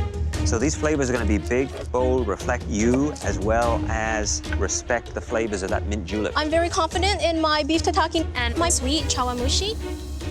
Oh, this is done. Ooh, it's over. Yeah, it's overcooked. It's overcooked. This is bad. I can do one more. I can do it again. You can do it again? I can do it one more time. Wow. Seeing Veronica struggle is very, very rare. That chawamushi, I tried to do it with science. It didn't work for me. There's no time to measure. I just have to trust my gut. There's only 20 minutes left, and I have to pull off the impossible. I gotta tell you, in terms of strategy, Matthew has hit 2 bullseyes. He has put Veronica into extreme pressure, and I've never seen Mary this stressed out. Where's that nutmeg? She is definitely struggling right now. Whew. Sorry, medic.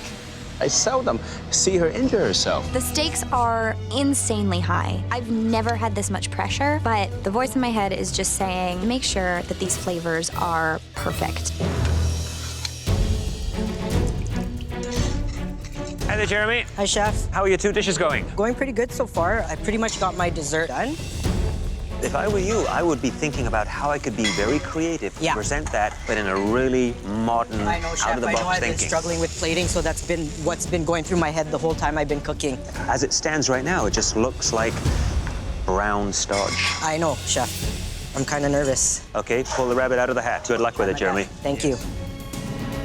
I'm kind of thinking that I may have made a mistake right now because there's really no way to make my dessert look pretty. I'm working on getting everything done for my coconut tart. You have 10 more minutes left. I look up at the clock and realize right away that my pastry cream has been in the blast freezer for a good 35 to 40 minutes. Shoot. My pastry cream is almost completely frozen. April Lee, how are you? Oh, I'm a little frantic. I left my pastry cream in for too long. I've got more of a semi-Fredo right now. You are feeling the heat, aren't you? I sure am. I've got a feeling about you that you might pull this out. You know what, I got to. I just never give up. And I've made a mistake here, but I'm not gonna beat myself up about it.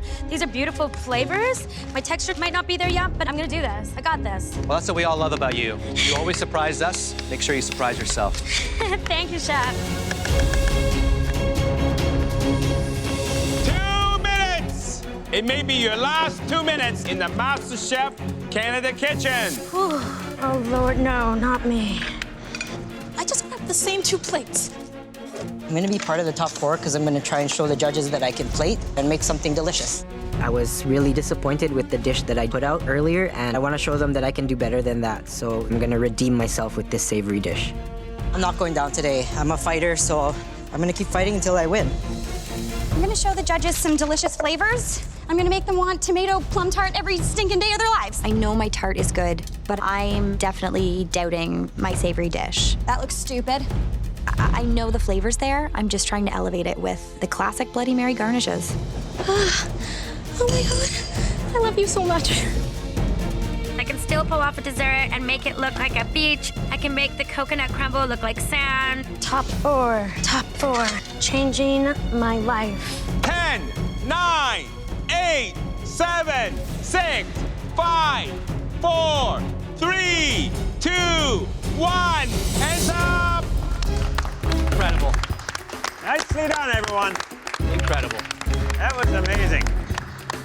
Oh, I like pina coladas. The Bloody Mary is delicious, and it's calming my nerves. I spent so much time on that dessert. I wish I had more time to plate my beef tataki. That doesn't look like a good plate. I'm pretty worried. I don't love the way my dessert looks.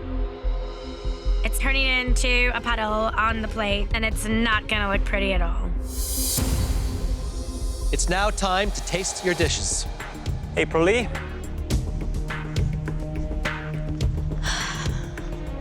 This is not good enough. I'm full of regrets. My savory dish is a rum-marinated pork taco with a tropical salsa, finished with a flambéed and rum grilled pineapple slice. And my sweet dish is a pina colada semi-Fredo with a coconut crumble and a rum sauce. What do you think went wrong with this dessert here?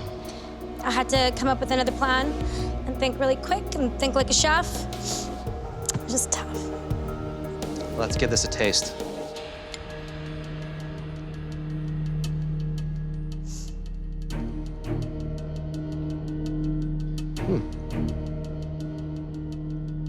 You know what, April Lee? It tastes like a really great tropical ice cream. Great, big, punchy flavors. The rum, the coconut, the pineapple, that's all coming through. The only problem is that you can't serve a dish like this the way it looks. Don't forget, there's other cooks behind you that may have dishes that look nicer than yours, but the taste may not be there.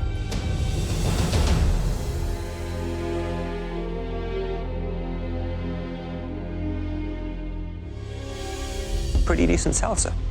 Pineapple, beautifully grilled. It just lacks that next step of refinement, layers of flavor.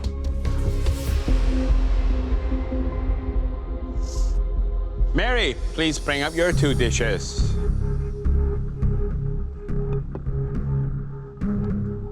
So for my savory, I did a Bloody Mary puttanesca. For the sweet, I did a tomato and plum tart with a spicy creme anglaise. Let's cut to the chase. Matthew assigned you the Bloody Mary for one reason. He wants me to go home. He wants you out of here fast. This is the Mary we've come to know and respect. This puttanesca, on the other hand, looks like someone's getting lazy.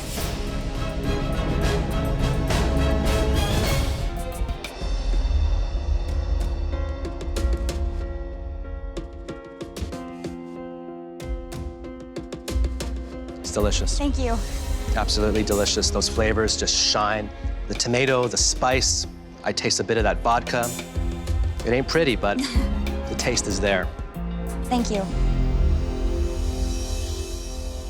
Matthew is really mean. Giving Mary the Bloody Mary. I know. It's a tricky drink to work with. Hot peppers and tomatoes don't really make sense in dessert, so.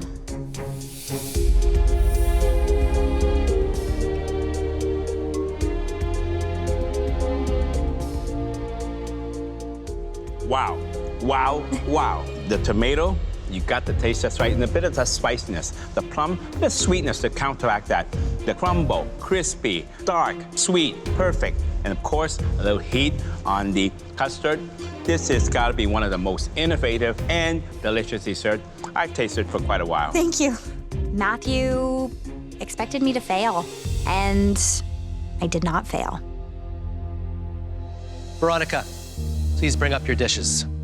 I know I worked hard, but it doesn't matter. None of that matters. It all comes down to the plate. It is a beef tataki with a bourbon ponzu sauce and a zucchini noodle with a mint sauce. And a mint tea chawamushi with a bourbon and sugar syrup. Let's see how it all comes together.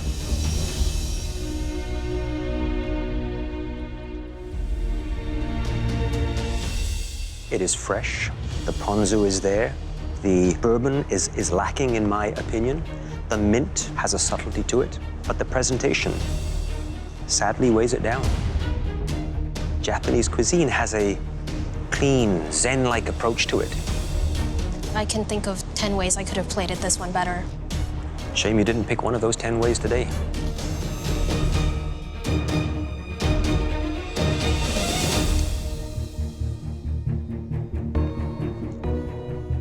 You can taste the bourbon and the syrup, of course. Mint, cream, not your best. Yeah. I think I would have made it stronger. I would have added a bit more sugar to this. But let me ask you, do you think this is good enough to take you to the top 4? Absolutely. I wish I was as confident as you.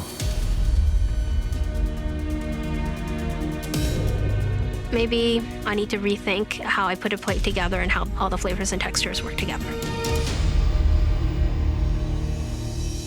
Jeremy, please bring your dishes up to the podium. This dish is a coffee and togarashi beef with a steak au poivre sauce made with the whiskey and cream. And this dish is a coffee chocolate rice pudding with whiskey candied bacon. I have to say, it doesn't look that appetizing on the plate. Yeah.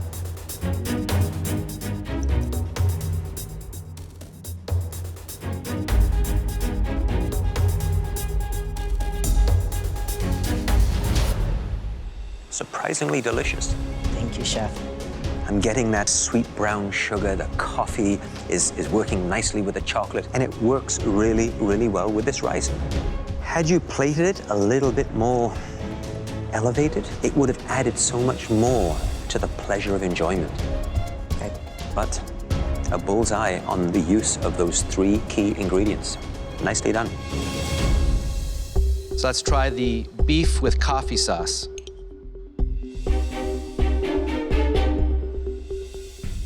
It's delicious, absolutely delicious. Use the coffee to season the beef, right? Yes. dry rub with the togarashi and a lot of salt to counteract the bitterness of the coffee. That was really smart. I'm glad you did that. You know, Jeremy, this dish here, in terms of the presentation, is the best looking main course I've seen in this challenge. Thank you, Chef. I'm so proud of myself. I have a smile from ear to ear. We've tasted all your cocktail-inspired dishes, and now we need a few moments to discuss. Not an easy challenge. Some of them really shone, and there were some that really failed in more ways than others. One of them, for me, missed the mark on so many levels. Who do we eliminate?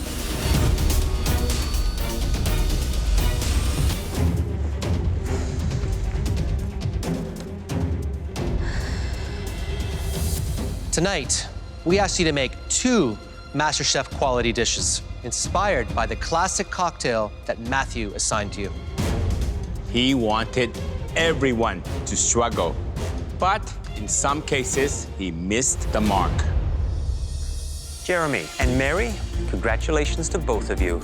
You blew us away with your Bloody Mary tomato and plum tart. And Jeremy, your Irish coffee-inspired steak. Thank you. Good job, Mary. Oh my gosh, they love my dessert.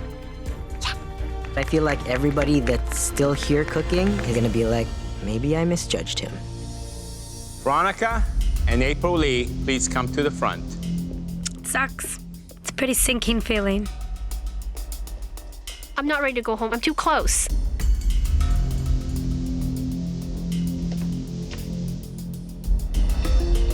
You both had to rethink your desserts, and you both showed tremendous tenacity and drive. But neither of you presented dishes that were worthy of the top 4. And after taking into account everything on your plate, we have no choice but to send home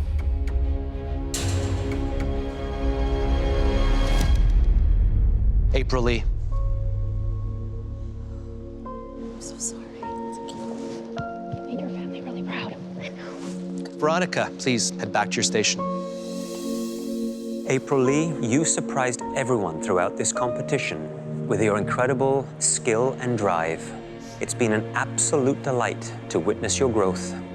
It's sad to see you go, but there are 3 prairie men who'll be happy to have you back. Your husband and your 2 boys. You've made them very proud. Now come on up and say goodbye.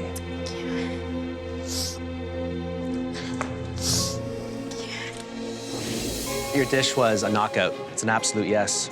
This journey has taught me so much about myself, who I am as a person, who I am as a cook. It's perfect. I've been so inspired. April Lee, you're kicking so much butt. I'm the sausage queen. I made it to the top 5. That's something I'm so proud of. So, April Lee, looking out there, who do you think is going to become Canada's next MasterChef? My win goes to Matthew. He's such an amazing, amazing home cook, and I'm proud to call him my friend. Thanks, April.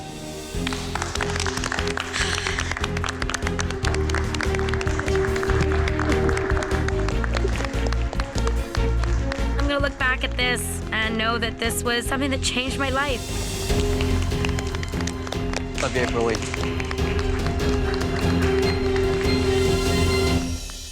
Next time on MasterChef Canada, the top 4 Oh my God. are fueled by their families. Even my dad's crying, and my dad never cries. They hit the market for some inspiration Do you have brisket? and cook with their hearts I want my family to see me win. for a spot in the semifinals. Never take this kind of risk normally. I'm gonna win. I'm gonna take it all.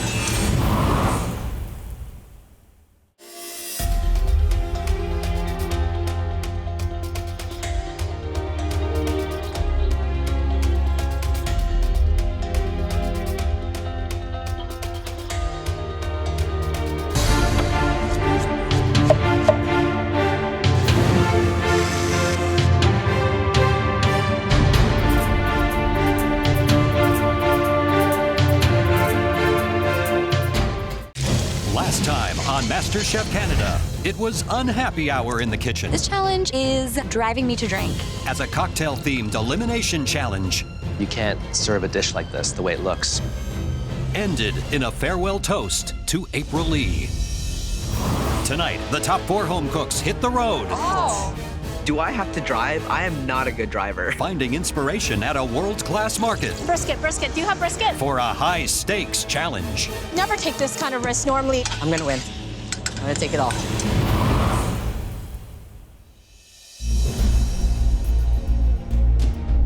There's a 1 in 4 chance that I can win MasterChef Canada, and that's absolutely insane. I mean business today. I am here to fight. This top 4, it's a battle of the Titans. Welcome back to the MasterChef Canada kitchen. You are the final 4, and you all have your sights on the ultimate prize, the MasterChef Canada title.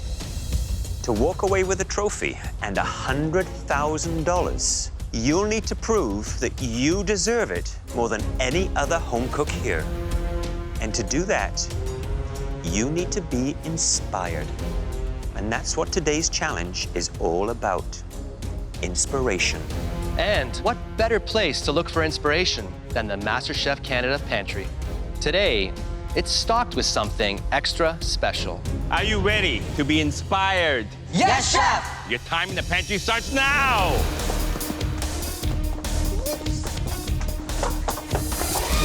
What? Okay. What? Where is everything? The empty pantry makes me really nervous. I don't like surprises. As you can see, the pantry is empty. But we promised you inspiration, and here is the key to it. Oh. Car keys. What is going on here? Do I have to drive? I am not a good driver.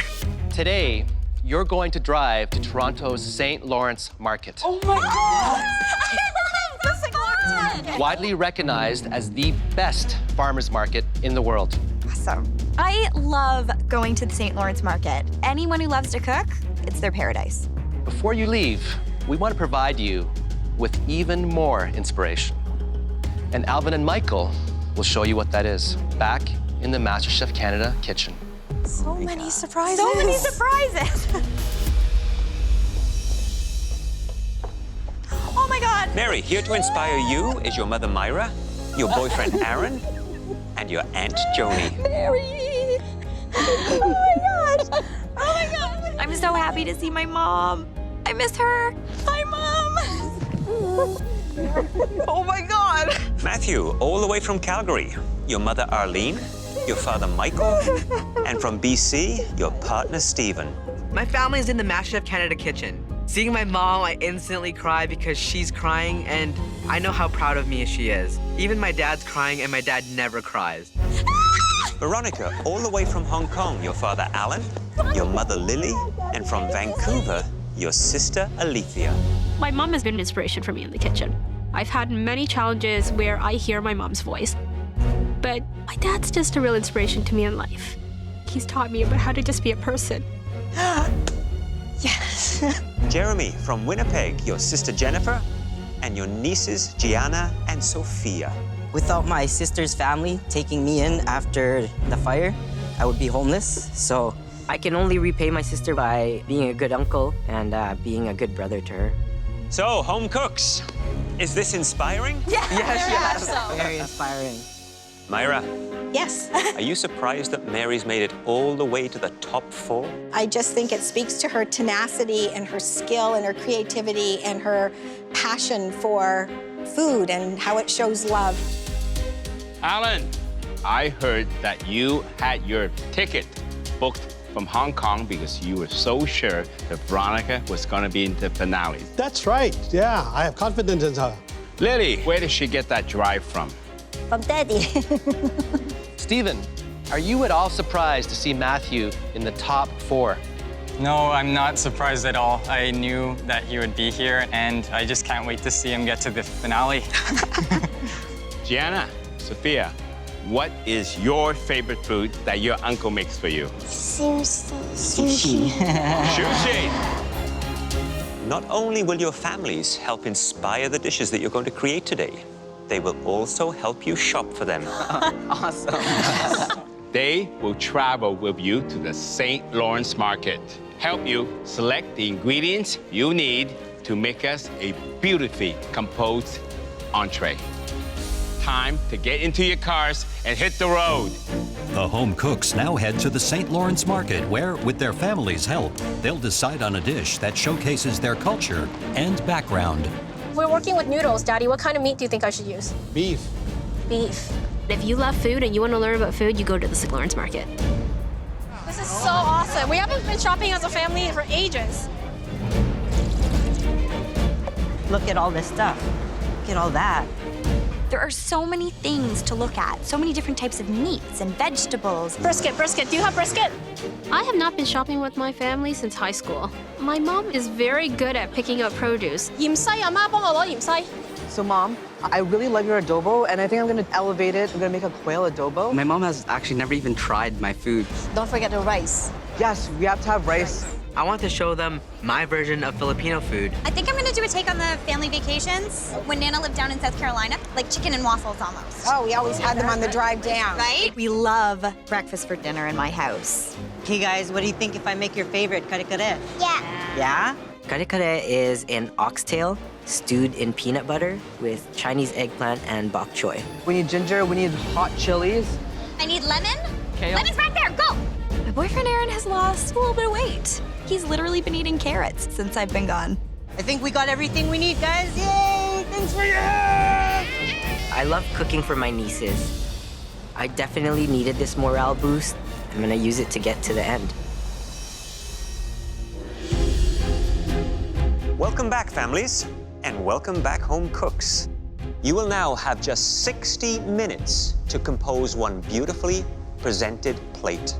And the home cook who impresses us the most will automatically advance to the top 3. Are you ready to show us and your family what you can do? Yes, Chef! Your 60 minutes starts now! Let's go, Matthew! I really want to show my family everything that I've learned and how far I've come in terms of a cook and as well as a person. I'm making Taiwanese-style brisket with hand-pulled noodles and vegetables. I'm going the extra mile today because my family's here. Ron, you can do it. From St. Lawrence Market, they would have gotten tons of inspiration. This is an opportunity for them to show off in front of their families. Looking up at my nieces in the balcony while I'm cooking, and I can just see it in their eyes that they're so proud of me. I'm making an oxtail stew. This is something that we all love to eat, so I hope I do the dish proud. Oxtail is seen all over Southeast Asia, and always as a soup or a stew, and with rice. Now, how he's gonna elevate it, I don't know.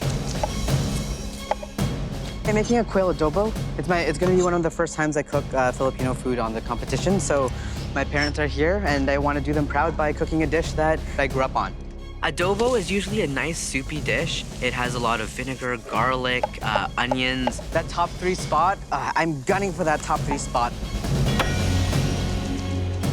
I'm still impressed with those little birds. All that work and look at just that little bit of meat. What inspires me and my cooking are memories and people and feeling. I always cook from my heart. Oh yeah, bacon. Oh, I forgot about the bacon. This is so our family. Mary! Hi! Go through the whole dish with me. I'm really excited to listen. I am making my take on chicken and waffles. I'm gonna do quail and sweet potato cornmeal waffle. It reminds me of my family vacations when I was young. Well, tell me, how long have you been with your boyfriend? 6-7 years. You know what they say, way to a man's heart. Through his stomach. That's right. Oh, it smells so good. Baby birds. Quail is a delicious gamey poultry. Very similar to chicken, but it's very, very delicate and very easy to overcook. Good thing we have pressure cookers in this kitchen, because without a pressure cooker, you would never be able to achieve the oxtail or the brisket in 60 minutes. 25 minutes. You have 25 minutes left. My dad is very worried about the brisket. He thinks brisket is a bad idea. It takes a very long time to cook. So I really want to check on it. Oh No, Veronica pulled her brisket out and it's still raw in the middle. Shoot. It's completely raw. It's got to go back into the pressure cooker. Has to.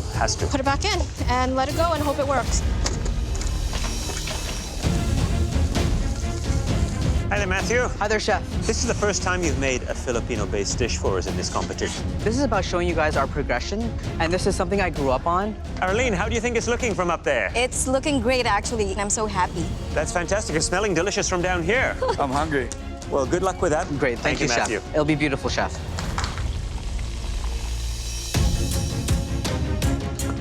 I'm making a corn butter to go with my waffle. Having my family here, I am rejuvenated, and I want to show off. Homemade butter. You got this, Mary. This is looking pretty darn good. Come on. I only make butter for the people that I love. This is so intense. I'm pulling noodles in the MasterChef Canada kitchen. Pulling noodles is a lost art. There's a lot of manpower, a lot of technique, a lot of skill. My dad has not seen me do this yet, so I'm excited to show him. Pulling noodle is a real craft. Chef spends years learning how to do it. They take apprenticeships, actually, learning from the masters in Hong Kong. Top 3's on the line. I would never take this kind of risk normally in such an important cook, but today I'm doing it. I'm really excited because we've been promised 2 elevated Filipino dish. You got this, Matthew. Let's represent, buddy. The moment of truth coming up for Jeremy. He's about to open up his pressure cooker and find out if his oxtail is cooked. It's soft. Jeremy just took a jar of peanut butter and dumped it into his oxtail. Peanut butter is used all over the world for sweet and savory. Ooh, they look good. 5 minutes. You have 5 minutes left. 5 minutes. Oh, Veronica is opening up her pressure cooker, so I hope her beef is cooked. My brisket is cooked, but it is tough. 1 minute. You have 1 minute left. Feeling really good right now. It's just all a matter about getting it on the plate. 10, 9, 8, 7, 6, 5, 4, 3, 2, 1. Hands up.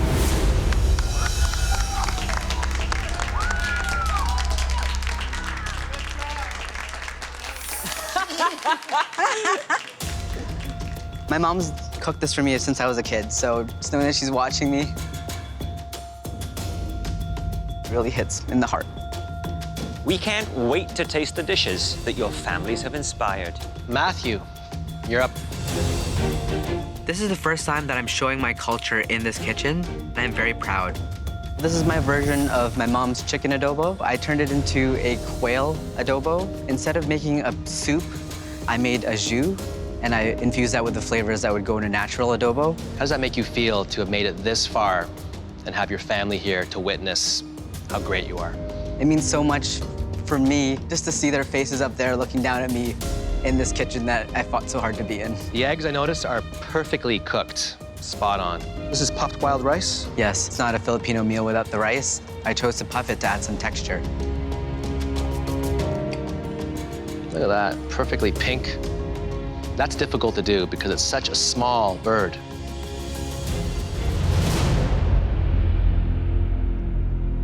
You might have single-handedly redefined Filipino cuisine in this dish. Wow. You might be onto something. Hey there, Matthew. Hi, Chef.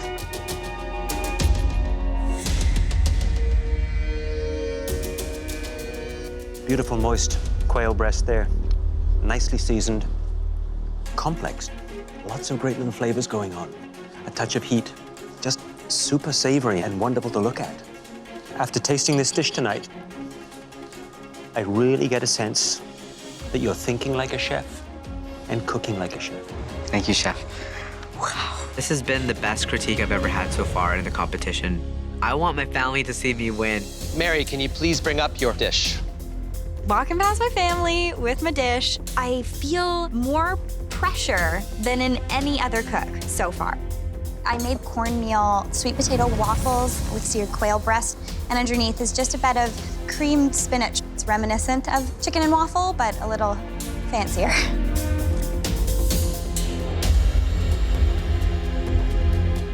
You know, I'm surprised, Mary. This is so delicious and perfectly seasoned, and I knew you did not taste it, right? I you didn't. can't. No. Because you don't eat meat. No. You're missing something. I'm really excited to try this waffle with cream spinach, right?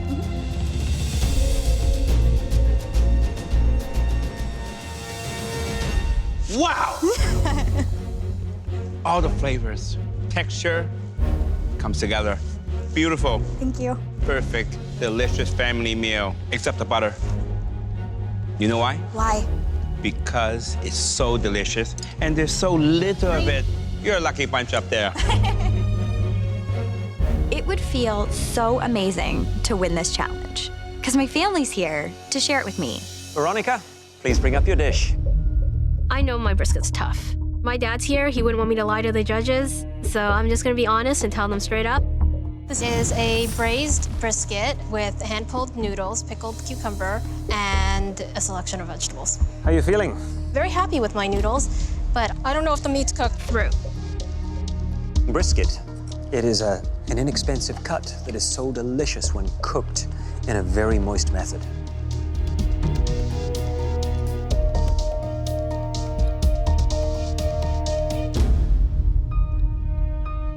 Beef brisket is a little on the underdone side. Possibly another 10 or 15 minutes, and it would have hit the sweet spot. But the flavors, rich, homey, big, bold flavor to it. Absolutely wonderful. Now the noodle, hand-pulled. Delicious. Good density, a nice toothiness to it, an elevated family meal. Thank you, Chef. Well done. Thank you. I know my family's happy. I feel good. Jeremy, please bring up your plate. I'm taking a risk with this dish, but I want to share my culture with Canada. It's an elevated take on a traditional dish called kare kare, oxtail stewed with peanut butter. Typically, it's served with a bowl of rice. I can see why this makes a great family dish. Yeah, I'm pretty proud. Oxtail in 60 minutes, that's tough. I knew, but I wanted to go for it and take the risk. Peanut butter, shrimp paste, Yep. and the rice cake, that's a nice touch because the Chinese say, if we don't eat rice, it's not a meal. Same with Filipino culture, we eat rice with everything. It's delicious. Thank you. I taste all the different textures, the smokiness, the different flavors. Everything seems to come together. You know, at first I saw the peanut butter, you know, it would have been a bit bland, but you know, with the saltiness from the fish sauce, it's just right, the seasoning. I think it just needs a little bit more kick. Okay. A bit of a spice. Perfect family meal. Thank you. I wish my mom was still alive to see this. She would be so proud, but I have her with me on my arm all the time. Tonight, you all made knockout dishes inspired by your families and the stunning ingredients that you chose at the St. Lawrence Market. But only the home cook who made the very best dish will advance to the MasterChef Canada semi-final. And that home cook is Mary. Oh my God!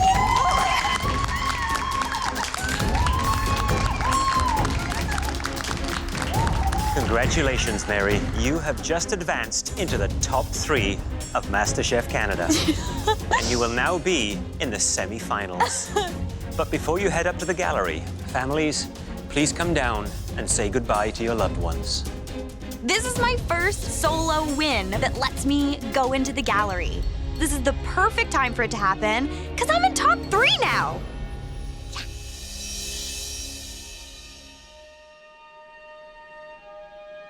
We know each one of you is dying to be up there in the gallery. And that's why you have to nail this next pressure test. The ingredient that will determine your fate in this challenge is a delicious saltwater treat. Fresh Atlantic sea scallops, hand-picked off the ocean floor by divers. Have any of you ever opened a fresh scallop? I have. I was a fishmonger, so I have taken a scallop out of the shell, but I've only done it a couple of times. I have not worked with fresh sea scallops before. I live in the prairies. They are hard to come by. I know all the techniques about cooking a scallop. I know nothing about opening a scallop. Tonight, you will have to make 3 mouth-watering scallop dishes.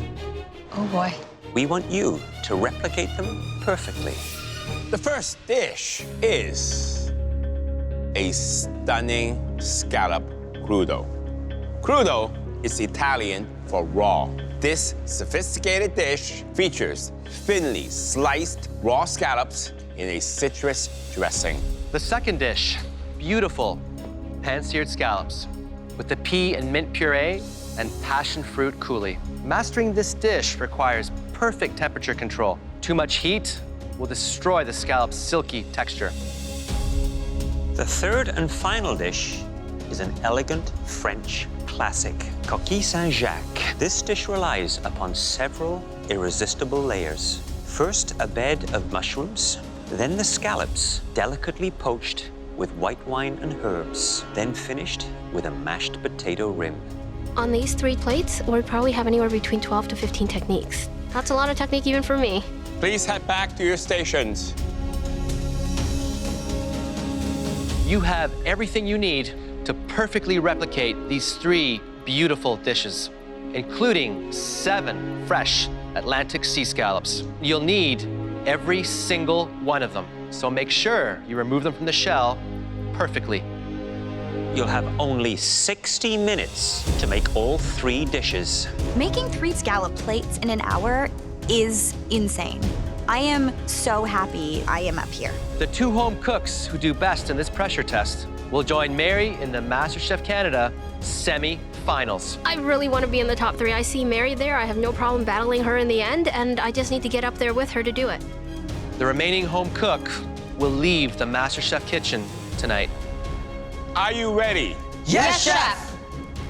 Your 60 minutes starts now. This is one of the toughest challenges. 3 difficult dishes, all in 60 minutes. This is the most intense pressure test we've had yet. If I mess up just one thing today, I'm going home. I want to be top 3. I want to earn my spot in the semifinal, and I'm going to get there by staying focused. First of all, you've got to put on the things that are going to take the longest to cook. That would be the potatoes, followed by the peas to make the pea puree. I am so organized. This is the most organized I've ever been in the MasterChef Canada kitchen.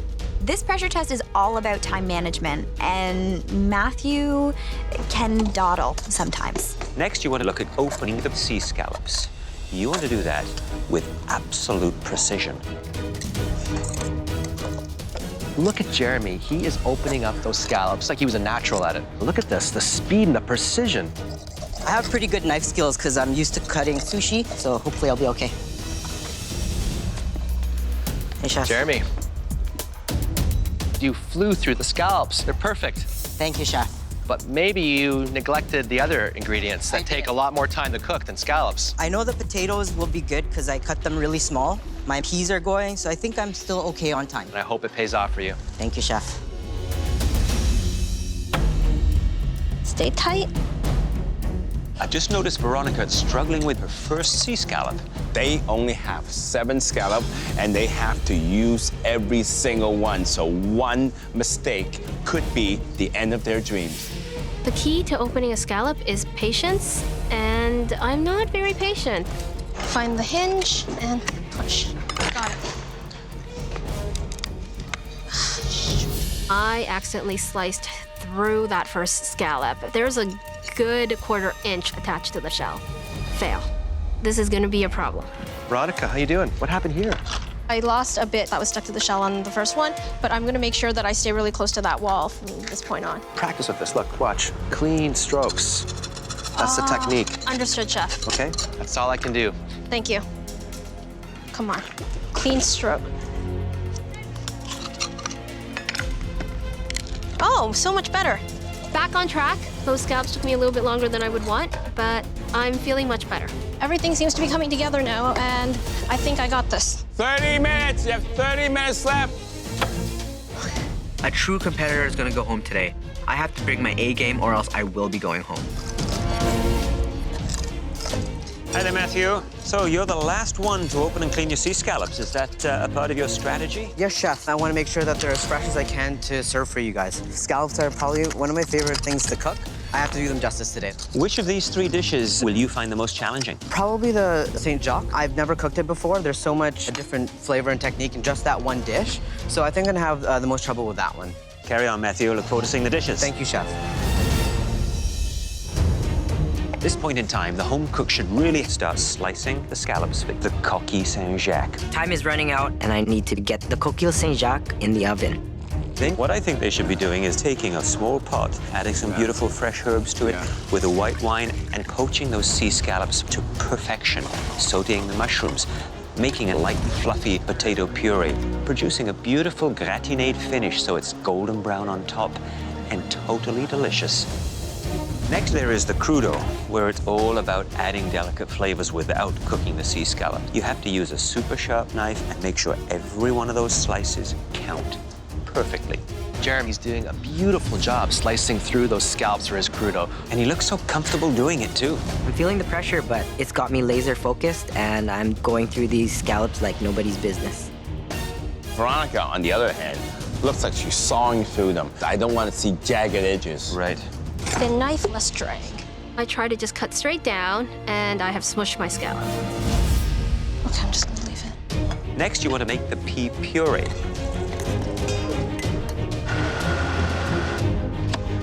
I pull my pea puree out of the blender, but I want to get it even smoother, so I try to pass it through a sieve. And it's not going through. So I'm just gonna have to leave it. No time. Just gonna get it in. Now, my technique when I'm searing scallops is to sear them only on one side, and I use a little bit of sea salt. I don't use any black pepper, because the black pepper, I think, overpowers the delicate flavor profiles of the scallop. 1 Mississippi, 2 Mississippi, 3 Mississippi, 4 Mississippi. I put my oil in the pan, and it starts smoking. I'm running out of time, and I'm starting another pan for my scallops. 5 minutes, you have 5 minutes left. I want to see plating now.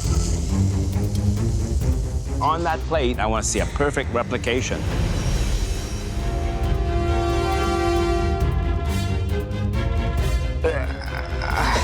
Look at Matthew. He just dumped all his pea puree into the sink with less than 2 minutes left. I want to yell at Matthew.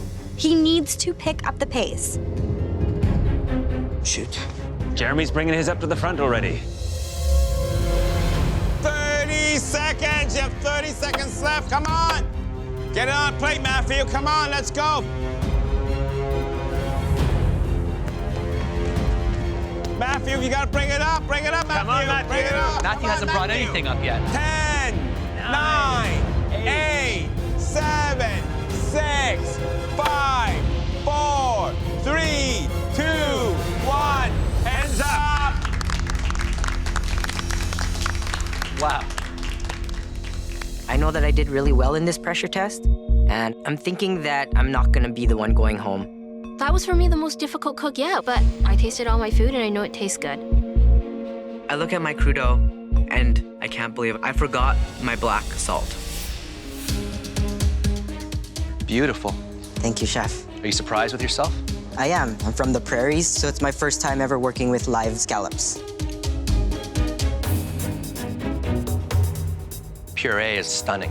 It's absolutely ethereal, a word I don't normally use.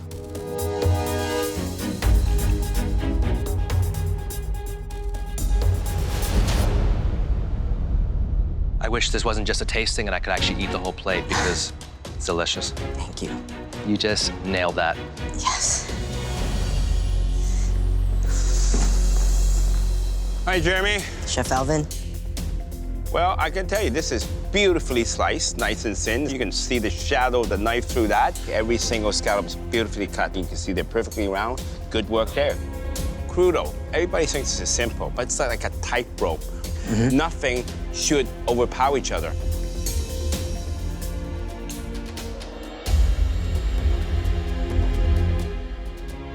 This is harmony.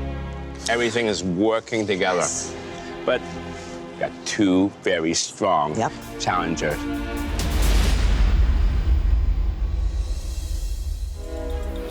So the coquille Saint-Jacques. Have you ever had that dish in a restaurant? No, I've never even heard of it till today. You have a nice even gratin over the sea scallop and the sauce on the mushroom portion. A little darker on the potatoes might have helped the cause a touch.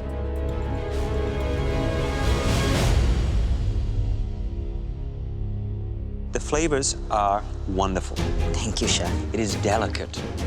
The sauce is there, it adds nice moisture. Could have done with just a touch more salt, but it's a very good showing. Thank you, Well Chef. done. Thank you. I'm terrified of Jeremy's beautiful plates because I'm pretty sure he's gonna be in the top 3. And that means I'm gonna have to compete with this noob Jeremy. This is not your best work, this dish right here. This looks a little bit like you rushed through it. Did you strain your pea puree? I did not. I didn't get a chance to, Chef. I can tell. It's very rough. Yes, Chef. This dish is all about finesse. I know, Chef.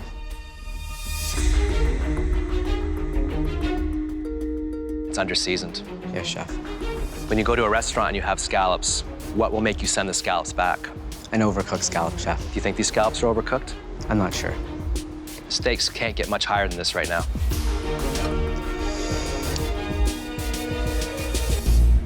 Perfectly cooked? Oh my God.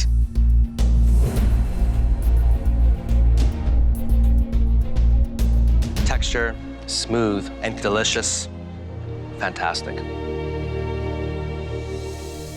Matthew.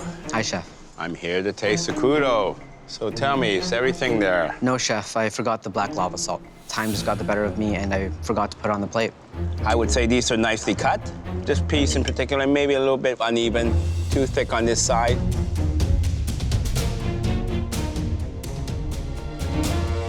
Well, it is under-seasoned, lacks that kick from the salt. It's a very, very crucial mistake at this stage of the game. I hope it doesn't cost you. Hi there, Matthew. Hi, Chef. Beautiful little gratin on top. Nice big chunks of sea scallop. I see the mushroom, a bit of the juicy sauce at the bottom.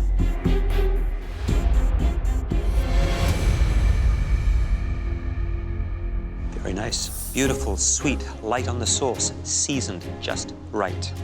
The potatoes, the lightest yet. Very nicely done. Thank you, Chef. Thank you, Matthew. After hearing Jeremy's critique, Jeremy is safe. So I think it's down to me and Veronica. Against all odds, pulled off 3 scallop dishes. Yes, I did, Chef. I have not seen you struggle like that in this competition. Techniques need to be practiced in order to be mastered, and I've never opened a scallop in my life. There's a lot of pepper on this scallop. I have been told that I under-season, and maybe I was a little bit more heavy-handed this time. It's about that balance, right? It is. Well, I'm gonna try this pea puree.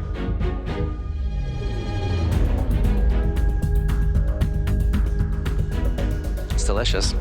Thank you, Chef. It's very smooth. The mint comes through. It's not overpowering. But obviously, this is a scallop challenge, so it's about these scallops.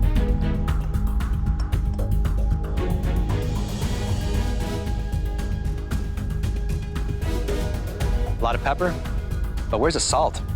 You can barely taste it. Some really strong dishes here. I have no idea what's gonna happen right now. Thank you, Chef.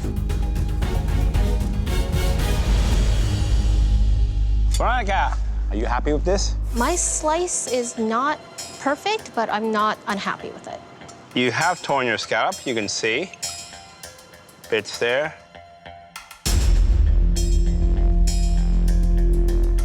I must say, it definitely tastes good. Thank you, Chef. I think you got all the harmonies together. Seasoning, the vinegar, the sugar, absolutely perfect. So this dish, to me, it's a great dish. I hope these little tears is not gonna stop you from getting on to the top 3. I hope not either. Thank you, Chef. Hi there, Veronica. Hello, Chef. I think you've managed to get a nice little gratin on the potato, plus a little on top of the actual scallop itself. Let's taste it.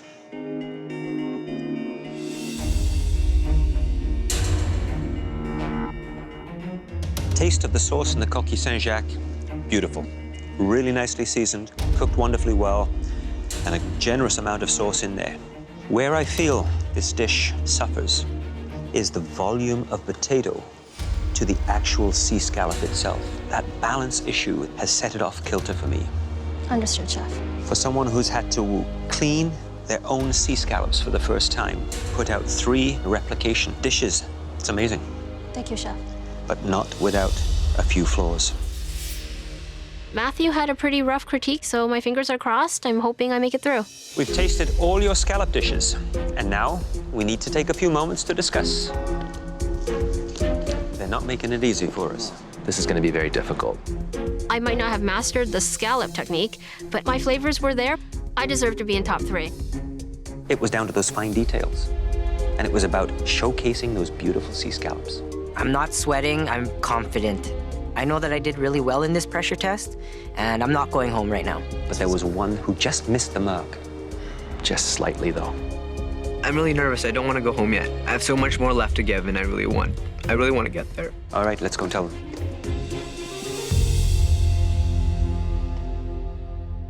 Replicating 3 dishes in just 1 hour is an astonishing feat, especially when it involves opening and cleaning 7 fresh Atlantic sea scallops. All of you impressed us, but one home cook absolutely crushed this challenge.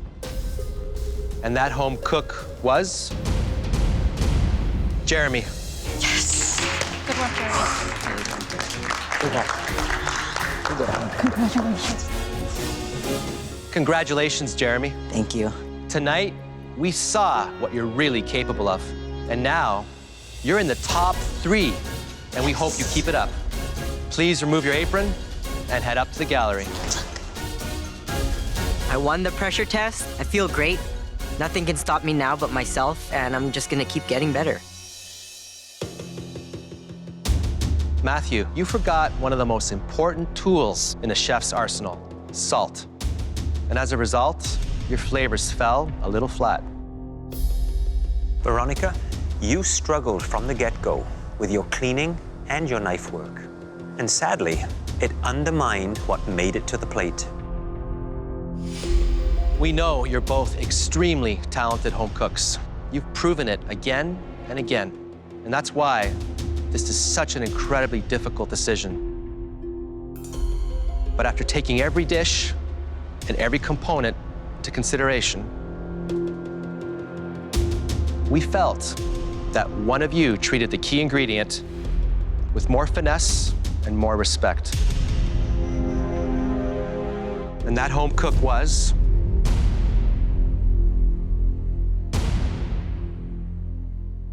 Matthew. Congratulations. You did so great. You're awesome. Matthew, you are now in the top 3. Remove your apron and head up to the gallery. Wow. Thank you, chefs. Being in the top 3 is absolutely huge, and I'm ready to take it all the way to the end. Veronica, you came into this kitchen with undeniable intelligence and skill. But during your time here, we saw you grow and start to cook with both your head and your heart. Your dream is to become a Michelin inspector, and no one here has any doubt that you'll make that happen. Please come up and say goodbye. Coming here, I have accomplished things that were beyond my wildest dreams. I made friends, I learned new things, and I showcased my culture, everything that I represent. The Japanese egg takes a high degree of skill. You did a great job. Thank you, Chef. I feel good about that. Extraordinary presentation, extraordinary technique. I can't find anything to fault on this. I'm so unfamiliar with happy tears, but I'm just so happy that I did everything I wanted to do here. I took big risks, I got big rewards, and I've learned to cook from my heart. Best wishes, guys.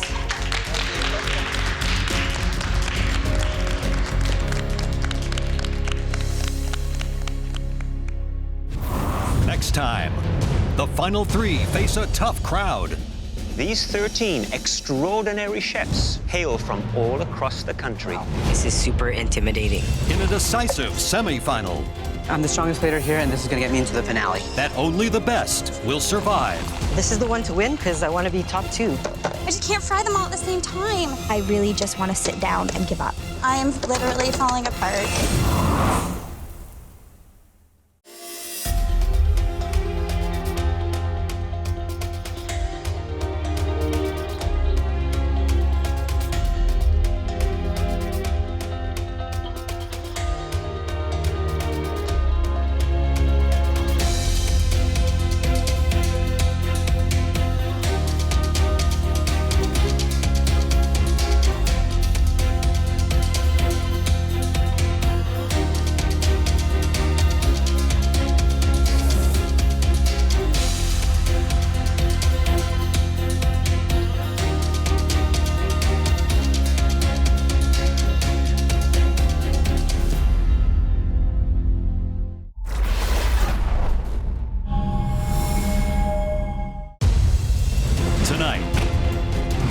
3, Mary, Jeremy, and Matthew battle it out for a spot in the MasterChef Canada finale. I just can't fry them all at the same time. I really just want to sit down and give up.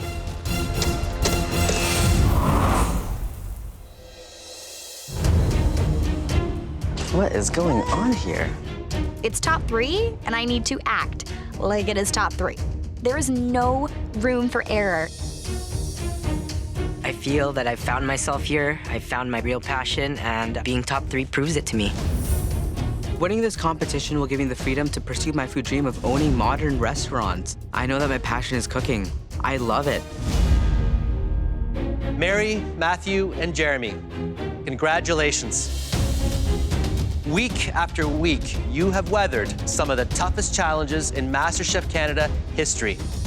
And this next mystery box could bring you one giant step closer to the MasterChef Canada finale. Tonight, your inspiration will be the stunning ingredients under these 13 mystery boxes. Some of them are small, some of them are taller. I don't know what's in these mystery boxes. And here to present them are 13 of Canada's most influential chefs. From Buca, Rob Gentile. Oh my God. I see David Hawksworth, and he's a huge deal. He has probably the best restaurant in Vancouver. From Los Colibres, Ilia Herrera. Farzan Fala is here. I love his restaurant. This is so exciting. From Portia, Basilio Pesce. From Saturday Dinette, Suzanne Barr. From Pai, Nui Regula. This time last year, I was just chilling in Winnipeg. Now, Canada's most influential chefs are standing right in front of me. From Nota Bene, David Lee. From Charcut, Connie D'Souza. This is super intimidating. Wow. These 13 extraordinary chefs hail from all across the country. And so do the 13 ingredients that they're about to reveal.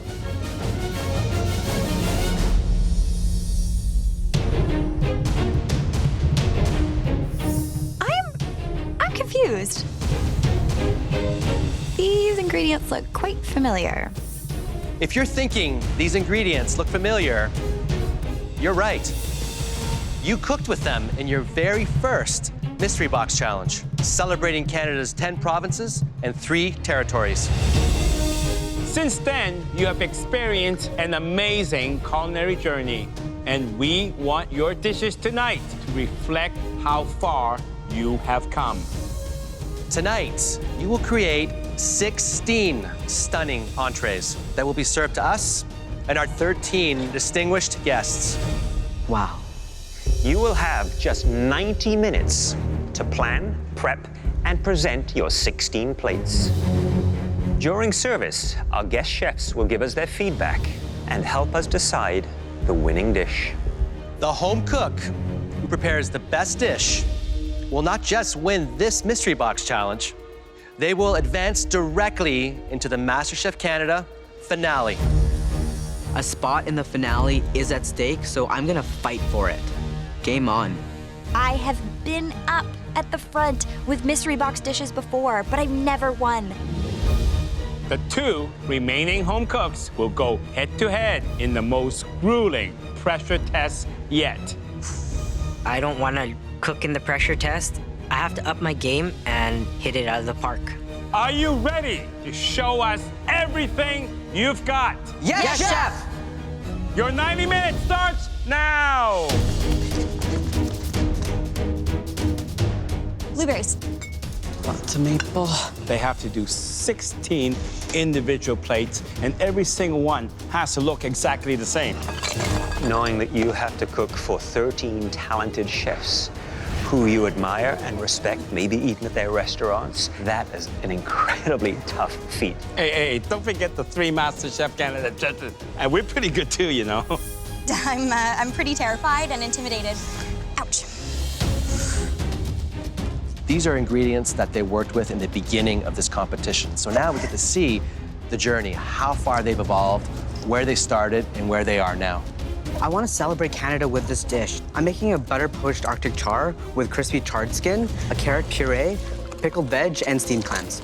Matthew has been absolutely fascinating and inspirational to watch his journey from day one to where he is now. I remember my first mystery box.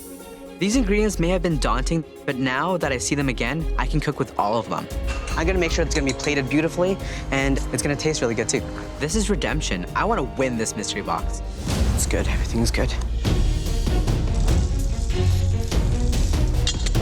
I'm making my take on fish and chips. I'm gonna use pickerel because it reminds me of my dad and going fishing with him when I was a kid. I'm channeling my dad today. The first time I cooked with these ingredients in the first mystery box, I made a really homey plate, but I didn't win. Today, I want to take a humble idea and elevate it to MasterChef Canada quality. Mary has gone with a pickerel. The amount of work it takes to clean, fillet, and make sure you get every single bone out, that is going to chew up a ton of the cooking time for Mary. Oh, yes. I'm definitely taking a risk.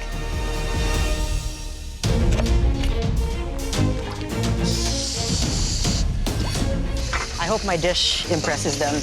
I'm making a steamed clams with potato and green lentil gnocchi. I want to show the judges how far I've come. Looking back at my first mystery box dish, there was a lot of things wrong with that dish. I would strain my sauce, I would portion my char.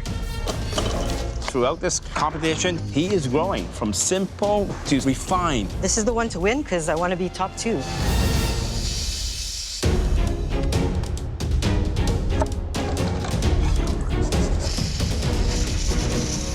The one common denominator among these 3 home cooks is that they never take the easy route. They always push themselves. Okay. Matthew. Hi, Chef. Top 3, top 3. Top 3, it's an amazing feeling, Chef. How does this dish show us your journey? I'm gonna show off all the techniques that I've learned. I'm gonna butter poach char. I've never had butter poached Arctic char before, so this will be a first time for me, and I'm sure it'll be a first time for a lot of the 13 chefs in there. Wow, no pressure, Chef. Yeah, they're expecting your very best. Yeah, Chef. And so are we. Thanks, Chef. I want to show off today. Yum. Butter poaching char? I've never heard of that before. It's an extreme risk, but I love to take risks in this competition. Oh, gorgeous. Let's talk. 8, 9, 10, 11, 12, 13, 14, 15, 16. Hi there, Mary. Hi, Chef. So, trip down memory lane with these 13 ingredients? It is, definitely. So how do you plan to cook the pickerel? So I'm doing a take on fish and chips. Fish and chips do not sound elevated and sophisticated, given the audience that you're cooking for today. I'm going to do a little light batter with some of the Pinot Grigio. I'm also doing a blueberry zucchini tomato ketchup. Wow. And instead of capers in my tartar sauce, I'm doing a pickled lentil. When you look at the plate, it won't seem like fish and chips. So I'll let you carry on and Thank look you. forward to trying your reinvented fish and chips. Perfect. Thank you so much, Thank you, Chef. Mary. Good luck. You have 40 minutes left. Jeremy. Hi, Chef. What are you making? I'm making a potato and green lentil gnocchi with steamed clams. Did you count your clams? I have not, but I know that I'm gonna have enough. What is your strategy in order to make this dish 16 times? I'm trying to work fast as possible so I can have as much time as I can to plate. I don't want to serve you guys and 13 other chefs something that looks ugly. Well, I don't think you will. Thank you, Chef. Okay. So Mary is stewing a dish. It is a take on fish and chips. Did I just hear you say fish and chips? That's exactly what I said. Fish and chips for 13 of the most influential chefs in the country. But she promises me this is going to be a fish and chips that has a twist like you've never seen before. Matthew has cut his Arctic char into very, very small pieces. And then he's gonna poach it in butter. When you poach small pieces of fish, it's very fragile. It can break apart, it can be overcooked, and I don't think it's a good idea. You know, Jeremy, his big issue is being able to take a concept of a dish and put it on a plate that will blow us away. Did you see how fast he got all those pots, got those clams, and now doing the potatoes? Certainly no shortage of energy there. Wouldn't be me if I wasn't sweating. You have 30 minutes left! Shit. You know, time management is important in this challenge. The pressure of doing 16 dishes is getting to me. It looks like Matthew's pan is really smoking heavily back there. My clams are burning. I have to get another set of clams on right away because I don't have that much time. Woo! Ouch. This is literally the tightest for time I've ever been in this competition. Mary is starting to feel the pressure, the stress. I need to get my fish on ASAP. Things are piling up for her. I just can't fry them all at the same time. They're all stuck. It's just stuck. The amount of work I have left to do seems literally impossible. I am literally falling apart, and I hate it. I really just want to sit down and give up. Everything's almost cooked, it's just the gnocchi. I'm not experienced with knowing how much ingredients it's gonna take to feed 16 people, so I'm really struggling with the portions. I'm basically just winging it.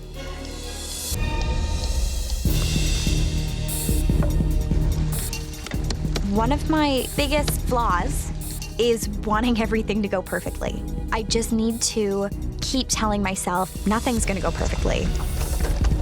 And I just need to get these plates done. Yeah. 15 minutes! You should be plating soon. I only have 15 minutes left, and that's less than a minute per plate. But I'm gonna get everything on the plate if it's the end of me. Oh, I'm so sweaty. I'm really worried. I don't have time. Look at those plates from Matthew. Absolutely stunning. He's got it all figured out. Look, one piece at a time. He's going down the line, 16 plates. I'm the strongest plater here, and this is gonna get me into the finale. Yeah, she needs to hustle. She is really up against the clock here. You have 5 minutes left! They're all feeling the pressure. You can see it in their faces. Oh, yeah. You know, I'm really worried about Jeremy's gnocchi. It doesn't look like it's going to be enough for 16 portions. Not gonna have enough. Fuck. 1 minute! The server will be picking up the plates. There's something about Mary. Well, she won't give up. Look at Jeremy. The servers are ready to pick up Jeremy's plate, and he's not ready to go.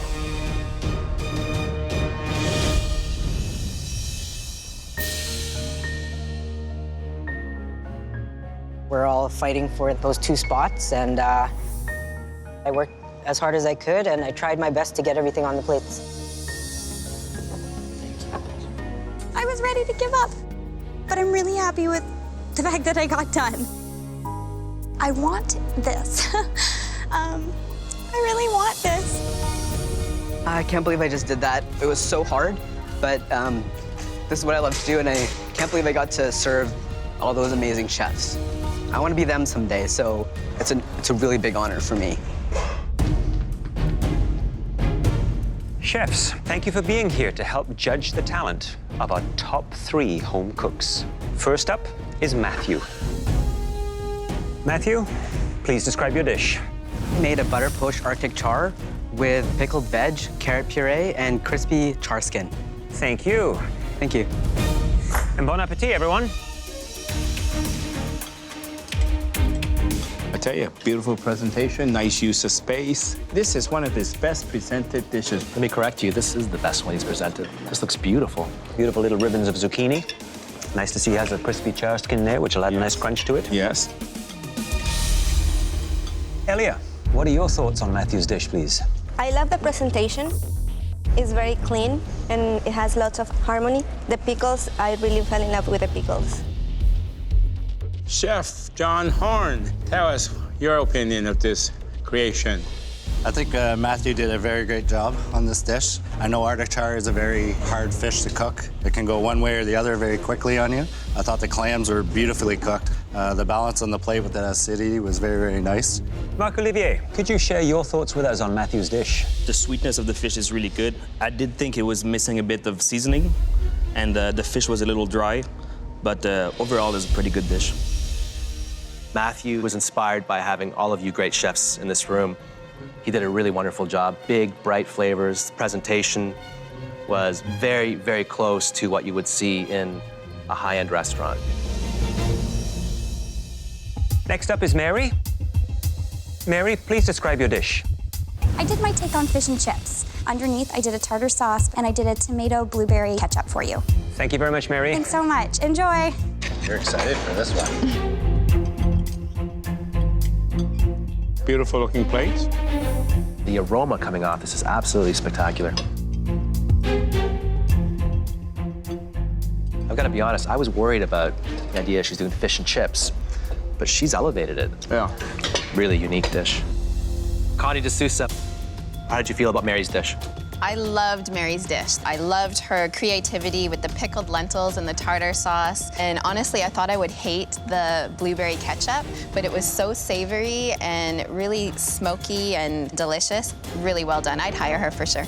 Awesome. Robert Reynolds, what are your impressions of Mary's fish and chips?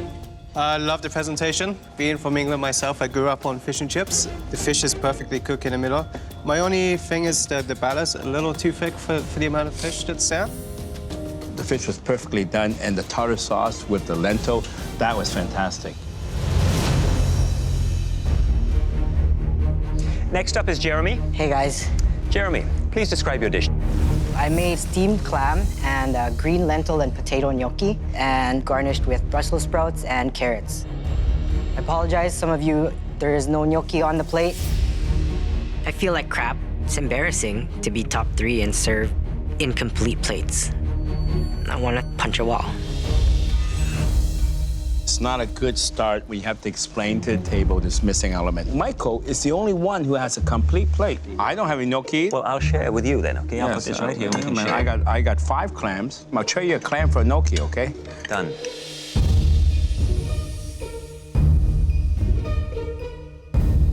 These clams are perfectly cooked. Spectacular. I agree, the clams are cooked really nicely. Yeah, I mean, it's gorgeous. All right, look at that. Yeah. Chef Rob, you're the Italian restaurant owner. Chef. So what do you think of the gnocchi? Well, I think Jeremy definitely made a solid effort here with this dish. The clams are cooked perfectly. The seasoning is bang on, but the gnocchi element didn't tie in. It was a solid effort, but, you know, just not quite perfect at the end. I actually think he's taken the concept of a dish that is very difficult to present and been able to elevate it. So I thought he did an amazing job. David Hawksworth, what are your thoughts on Jeremy's dish? Jeremy had the right idea. You know, this is a pretty intimidating table here, but I think a little too ambitious with that gnocchi. Jeff Hopgood, were you surprised by the abilities that these home cooks possess? I am surprised, and my hat's off to all of them. This is a big challenge, and they all succeeded in their own way. Chefs, I can't begin to thank you enough for your assistance and helping us come up with what is going to be a tough decision. The stakes are sky high. Who is going straight to the finale?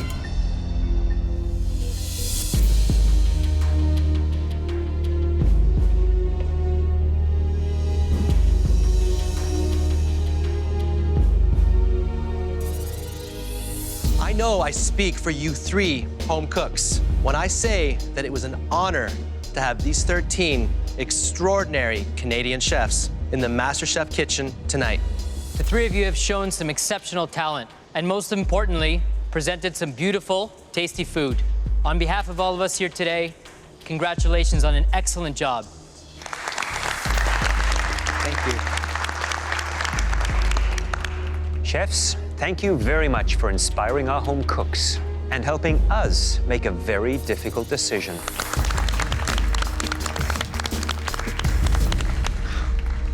Mary, Jeremy, and Matthew, please come up to the front. I want a spot in the finale so bad, but I know that I didn't cook on par today.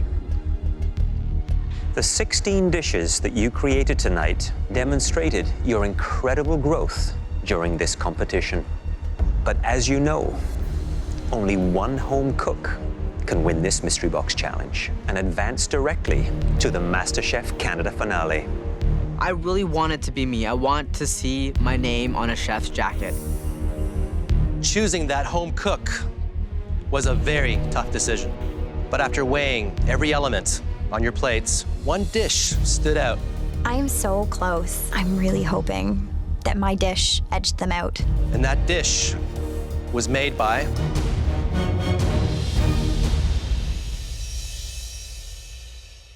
Mary. Oh my gosh. Oh my gosh, thank you so much. Ah! Mary, please come up and get your chef jacket.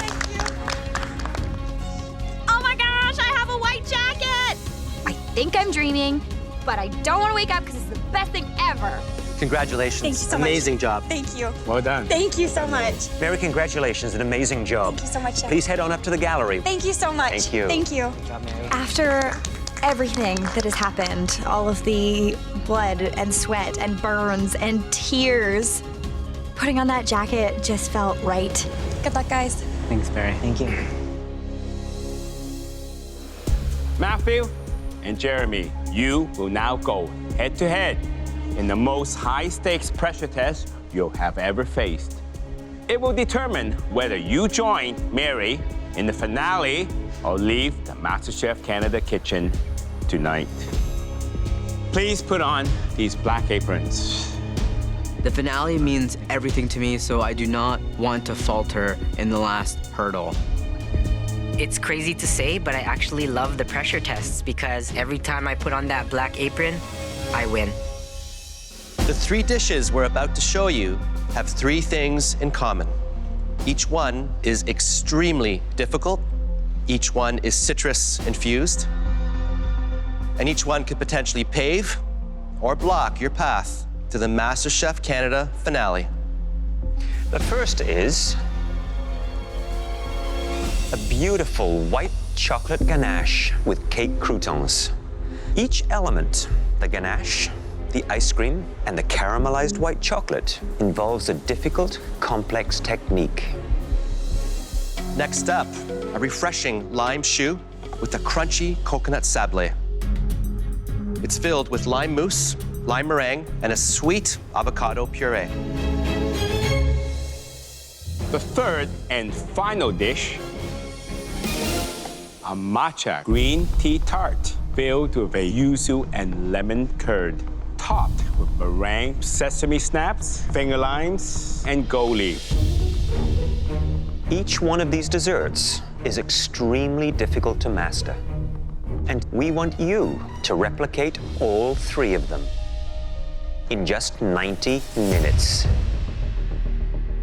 Oh my gosh, I am so happy that I'm up in the gallery. This pressure test is nuts. Please come up and sample. There are so many components that go into each of these desserts. But it looks simple, but it's very complex. They're the most beautiful desserts I've ever seen. Every single component seems to have a special place and everything seems to make sense. Delicious. Please go to your stations. Good luck, man. Good luck, guys. Thanks, Mary. Thank you. I respect Matthew so much, but it's about the finale. I gotta take him out. Jeremy is going home. There's nothing gonna stop me from getting my spot in the finale. At your stations, you will find everything you need to recreate these stunning desserts, including top-of-the-line Miele appliances. Are you ready? Cook your way to the MasterChef Canada finale? Yes, Chef!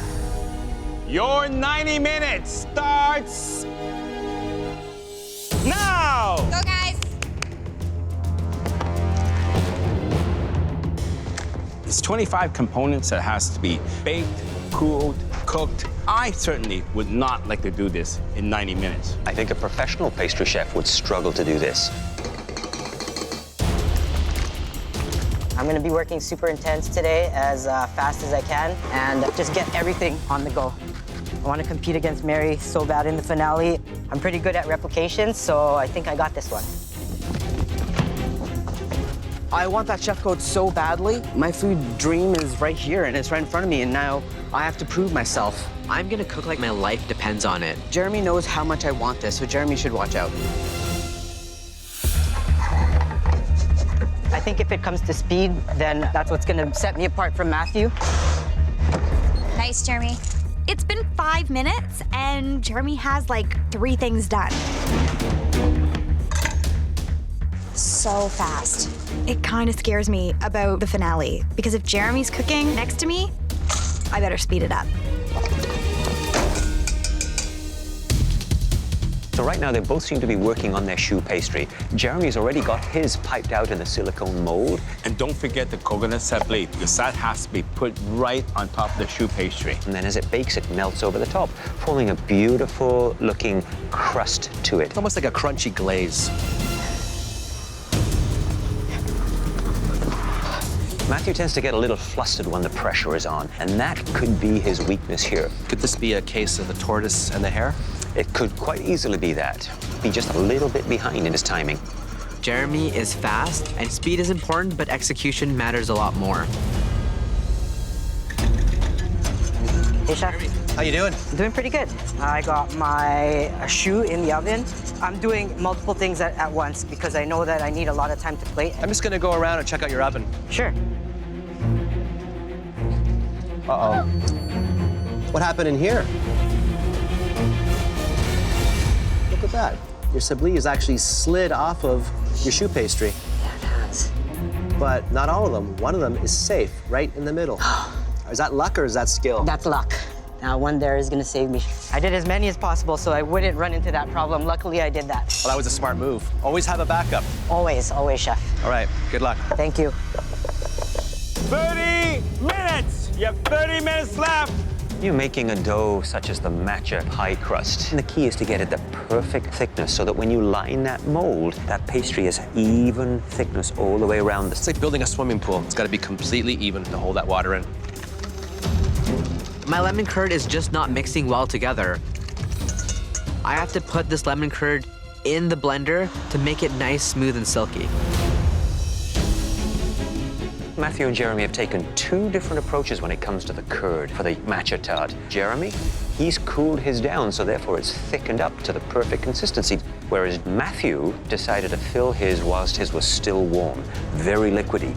It's a shortcut I would never take. Yeah, but Matthew's so behind right now, he has to take a risk.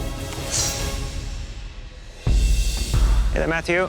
Hi there, Chef. So which of these three desserts is going to pose the toughest challenge for you, Matthew? Just remembering what goes in where and making sure that everything is on the plate. This is the toughest challenge in MasterChef Canada history, to be honest.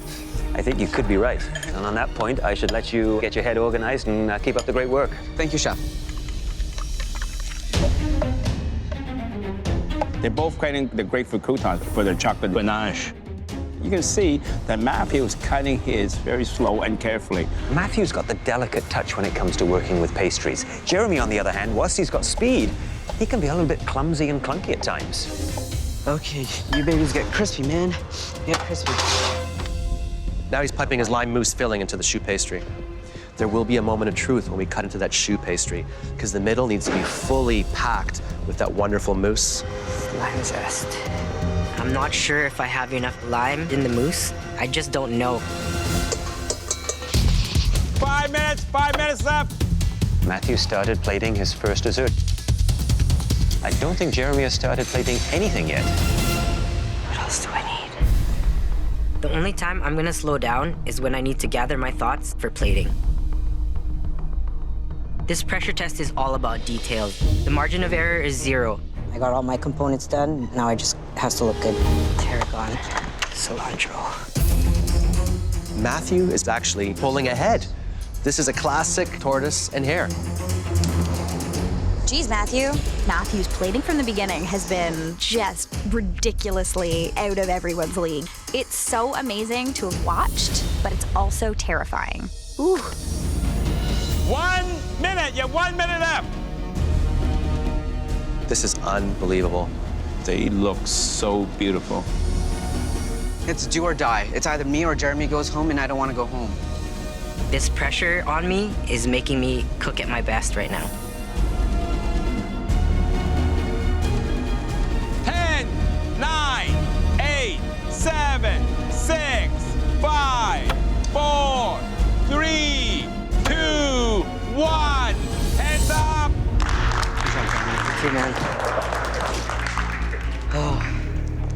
Time up, hands up. I feel a breath of fresh air, and I'm super proud of what I did. Looks just like the photos in my head, and I think I got this. Jeremy's plating is nice, but I think mine has a little bit more finesse. Hey, Jeremy. Hi, Chef. And you were hustling out there, man. I was hustling. I wanted to have lots of time to make sure every single component was on every dish. I'm going to be tasting the white chocolate ganache. Okay, chef. I think it looks like it's sitting off to one side of the plate and just a little bit irregular in terms of the original.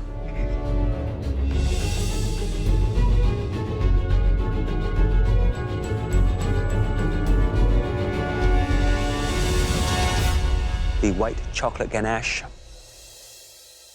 beautiful. The grapefruit croutons, great crunch to them. That is the element that provides that texture, that interest to the dish. As for the rest of the little garnishes, the grapefruit gel, nice job on the replication. Well done. Thank you, chef. Hi there, Matthew. Hi, chef. At first glance, your plating is more centralized in the plate, which I think is more true to the replication. But something's eating at you. Yeah. What is it? I'm missing the grapefruit loaf croutons. What happened? It was on the other side of my station, and I left it off, and I feel for you.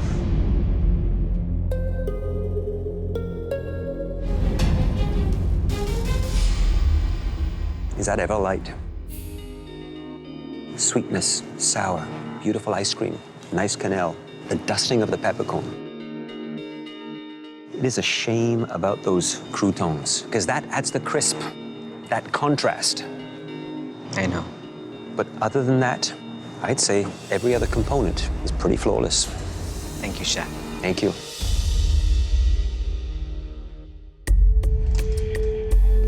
Hi, chef. So this is the lime choux with the crunchy coconut sablé. Looks pretty from the outside, but there's something inside that is really, really important. I'm expecting to see the choux pastry full of that wonderful mousse.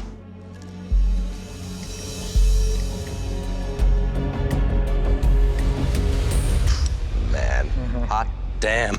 Look at that. My goodness. Wow.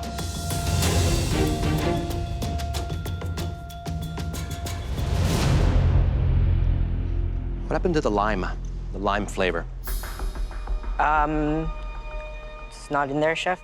The texture's there. I love that liquid center, but it doesn't have that kick of lime that I want. What happened? Maybe I should have added a bit more.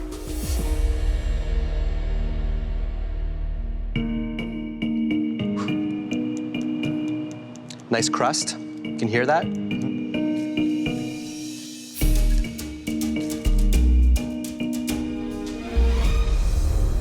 Wow, look at that. It's filled. It's definitely filled. That is perfection. I just want to devour that. But it has to deliver also on that lime flavor.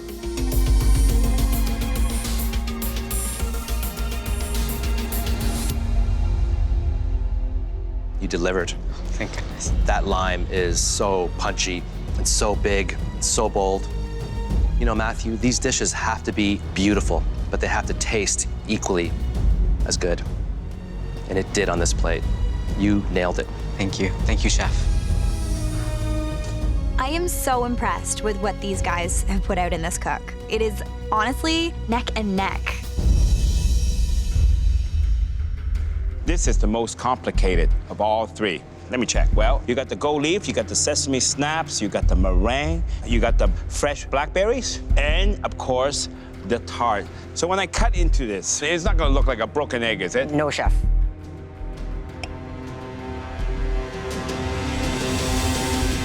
It's a little bit runny. A little bit runny. But not bad. It's holding.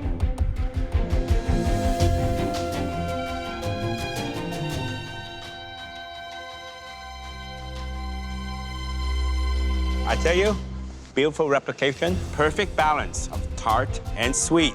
Crispy on the outside, soft in the middle. Nice. That's exactly what I was looking for. Well done. Thank you.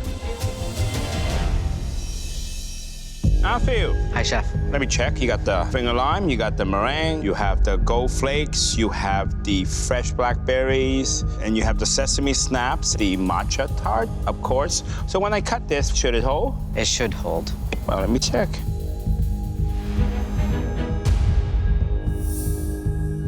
Unfortunately, that's not the case. Yeah, it's running. Well, let's taste.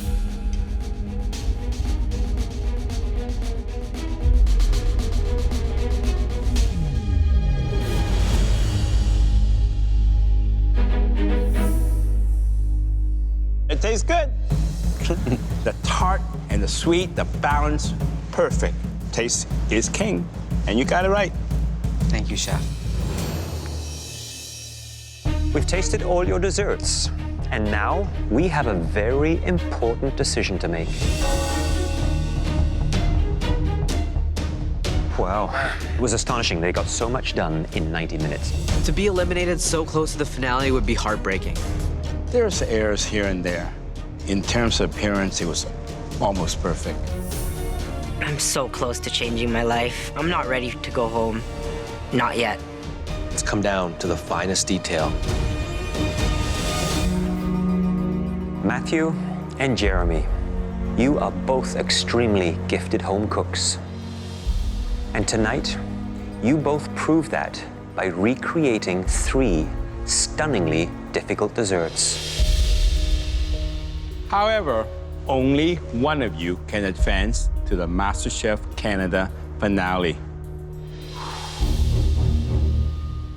To make that decision, we had to take into account accuracy of your replications, the beauty of your plating, and most important, the taste of your desserts. It was not easy.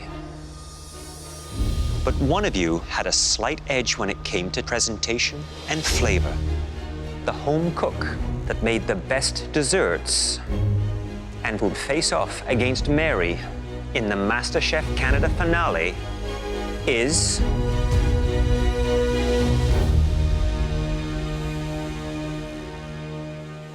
Jeremy. Yes! Oh my God. Congratulations, Jeremy. Did you have that day? Yeah. I can't believe it. I just beat out a really tough competitor, and it's super surreal. I'm top 2. Come on up and get your chef's coat. It's been a long road, but I earned this. I earned this chef's jacket. How does it feel? Feels good, Chef. Now, please join Mary up in the gallery. Chef Jeremy.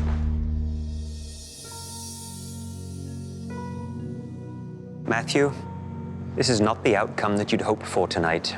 No. But please don't lose sight of everything that you've accomplished here. Not only are you one of the youngest home cooks to compete in this competition, you're also one of the best. Thank you. You've got talent, drive, a wonderful family, and a supportive partner. The sky's the limit, Matthew. Now please come up and say goodbye. Thank you, Chef. Real honor to meet you. It's an honor to meet you. Coming here and being the top 3 in Canada, that's pretty cool. The flavors just jump out. That's incredible. Thank you, Chef. This dish, it's absolutely fantastic. Thank you, Chef. I really get a sense that you're thinking like a chef and cooking like a chef. I'm really proud of everything that I did. 1, 2, 3, go! I found my purpose here on MasterChef Canada. The best dish tonight was Matthew. Oh my God! Matthew. Yes! Matthew. Oh my God. Taking off my apron feels like saying goodbye to the dreams, but I know this is just the beginning and I can't wait to see where I go.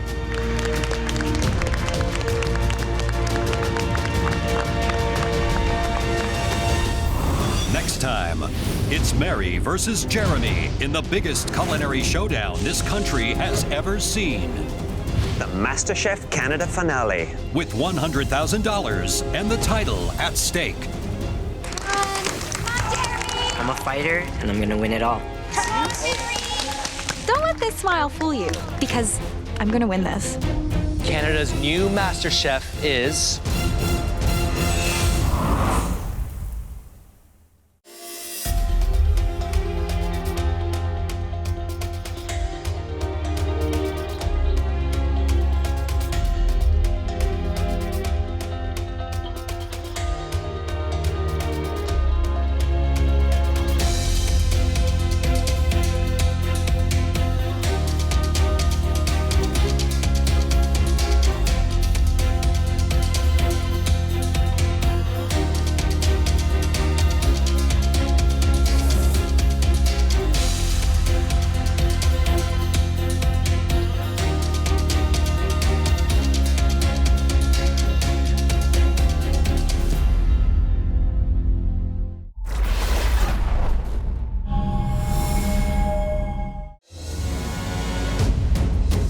Tonight, the top 2 home cooks in Canada will face off in the most spectacular culinary showdown this country has ever seen.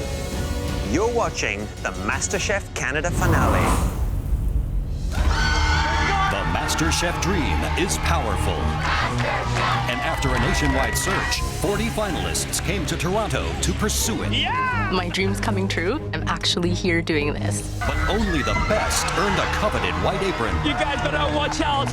And a spot in the top 14. Each week, they fought for survival in the MasterChef Canada kitchen. Wow, wow, wow. Outstanding. Thank you. I put it on one of my menus. Showcasing their talents. It's magic! And facing their fears. If you don't get this right, you don't belong in this kitchen. They cooked for great Canadian heroes. Colonel Chris Hadfield. Great Canadian chefs, and at a great Canadian restaurant. Service! Raw lobster, unacceptable. One by one, 12 home cooks were eliminated. Now, only 2 remain. Tonight's first finalist is Mary. Right out of the gate, she proved she was one to watch. I am so excited today, and I need to win. Mary. Mary. Mary. Oh my God. Oh my God. She impressed the judges with her fresh take on tradition. Perfect.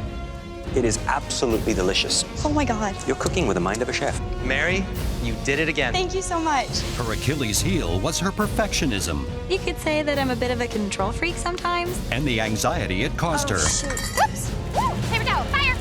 Breathe, Mary, breathe. Twice, she landed in the bottom 2. Mary, it's time to take off your apron and head up to the gallery. Oh my God. Good job. But her positivity never wavered. You're doing amazing. And her sweetness She's just the best person I've ever met. coexists with an iron will. I'm gonna cook my friggin' heart out today. She started cooking after a tragic accident. My dad died, and my mom and brother were both seriously injured. Mary's been cooking for me and the whole family since she was about 8 years old. I've always kind of done the right and responsible things. Now, this young insurance broker is cooking to change her life. My dream is to own a catering company and to make food my life. And she plans to make MasterChef Canada history. I am going to be Canada's first Lady Master Chef. The only thing that stands in Mary's way is Jeremy, an ambitious 34-year-old from Manitoba. My food dream is to be at the top of the Winnipeg food scene. I learned to make sushi by myself. I taught myself. He started cooking to honor his mother. My mom, I lost her to cancer. I have her tattooed on my arm. I know that she would be proud watching me here today. He immediately impressed the judges. Your dish was a knockout. And by tapping into his Filipino roots, I want to share my culture with Canada. he created a string of impressive dishes. It's called sizzling sisig. This is Filipino soul food. His dishes had flavor, but lacked refinement. That's like using filet mignon in a stew. And that made him easy to overlook. I don't mind being underestimated because I'm ready to blindside everyone else in this competition. And he did, with his ability to learn and grow. Jeremy. Jeremy. Yes! Jeremy. It's delicious. Thank you, Chef. Perfect family meal. This dish is the best looking I've seen in this competition. Thank you, Chef. And as his skill grew, so did his confidence. I've trained in Muay Thai. I'm a fighter, and I'm also a fighter in the kitchen. Now, he's set to prove that he's nobody's underdog. I'm not scared. I'm never scared. I got this. It's on.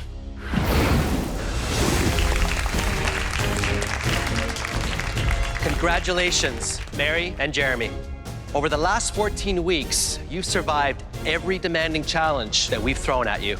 And with a succession of beautiful dishes, you've proved that you deserve to be here in the MasterChef Canada finale.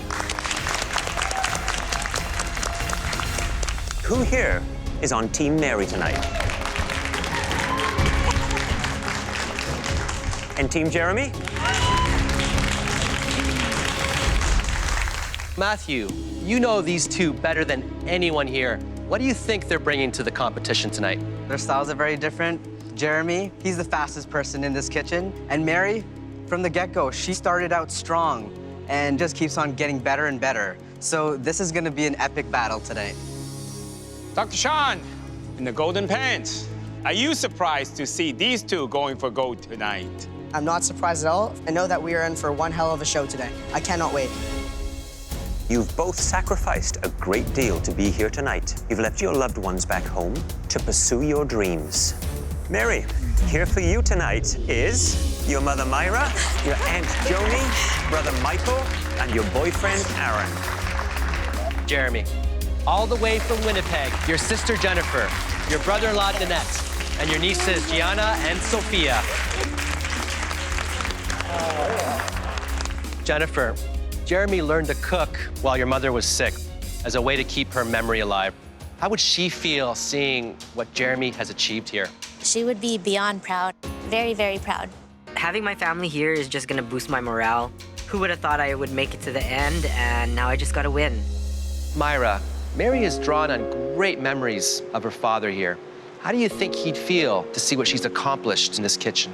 I have no doubt that he is with us. And I know he is just as proud as I am. He's beaming.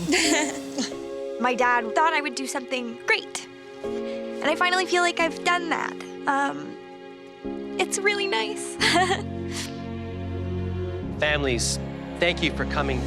But now, it's time to get cooking. So please, head up to the gallery. And tonight, we want to see a gorgeous 3-course restaurant quality meal that demonstrates everything you've learned and leaves no doubt in anyone's mind that you deserve to be Canada's next MasterChef. You face off in 3 cooking rounds. First, the appetizers, then the entree, and finally, dessert. After each round, you will present a flawless plate to each of us in the banquet room, where we will taste and judge your dishes. You will now have 10 minutes in the pantry to get everything you need to make the most important 3-course meal of your lives. Are you ready? Yes, Chef. Your time in the pantry starts now. Oh my gosh. Okay. Jeremy, this is nuts. Jeremy is going to win because he has a perfect combination of heart and soul and skill and technique. I'm on Team Mary. Oh my gosh. Because Mary makes really good food and her creativity is out of this world. Excited. I'm rooting for Jeremy. He came in somewhat like an underdog, but through the competition he has grown, and right now he's the best home cook here. He deserves to win. Mary's skills are second to none. I've never seen a cook that can do what Mary can do. It's just second nature to her. This is gonna be one epic showdown.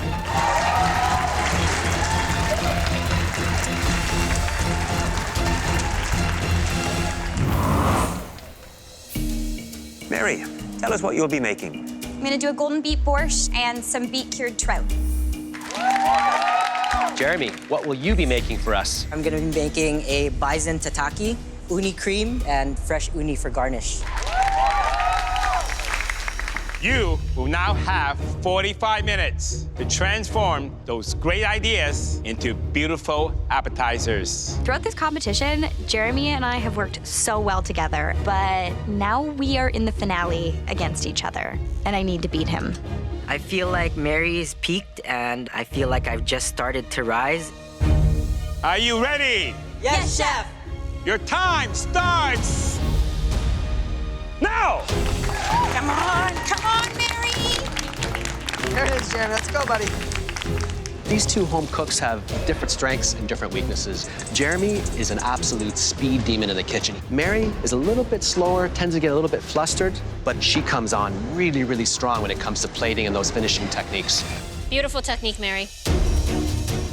First thing I do is get my bison cut and seasoned and searing right away. I'm doing bison tataki. It's a shout out to Manitoba. The bison is on our flag. Tataki is obviously a traditional Japanese dish, piece of protein that's seared on the outside, and it has to literally be raw in the middle. One tip, and even the restaurant uses it, they partially freeze that protein before they slice it very thin. Uni is a very powerful, flavored seafood. Uni is a sea urchin, and inside is the golden part. That's what people eat. It's like taking a bite of the sea. The dish sounds absolutely delicious. I need sugar. I have sugar. Here. Look at that. I'm surprised, even at this level, at the finale, they're still helping each other. This is so Canadian. That it is. You know, I love the concept of Mary's elevated borscht. Borscht is typically a hearty red beet soup, but I'm making golden beet borscht. Mary's a master at taking classic traditional food ideas and elevating them and giving them a little bit of a twist. I'm also making beet cured trout. Typically, when you're curing fish, you need 24 hours to really get the flavors in there. I don't have that. So I need to juice the beets and really bump up the flavor in the marinade. You know, raw beet juice could be a bit harsh, a bit too earthy, so I hope she gets that right balance. So much time. Hi there, Mary. Hi, Chef Michael. How are you? So you've chosen to do borscht. I have. And this is not any ordinary borscht, though. It's going to be served cold, but also raw. Exactly. Any concern in slicing that piece of trout nice and thin and evenly? I'm actually doing it in little triangle medallions. It's going to be bright, fun. It's going to look like me on a plate. Look forward to trying it. Thanks, Mary. Thank you so much, Chef.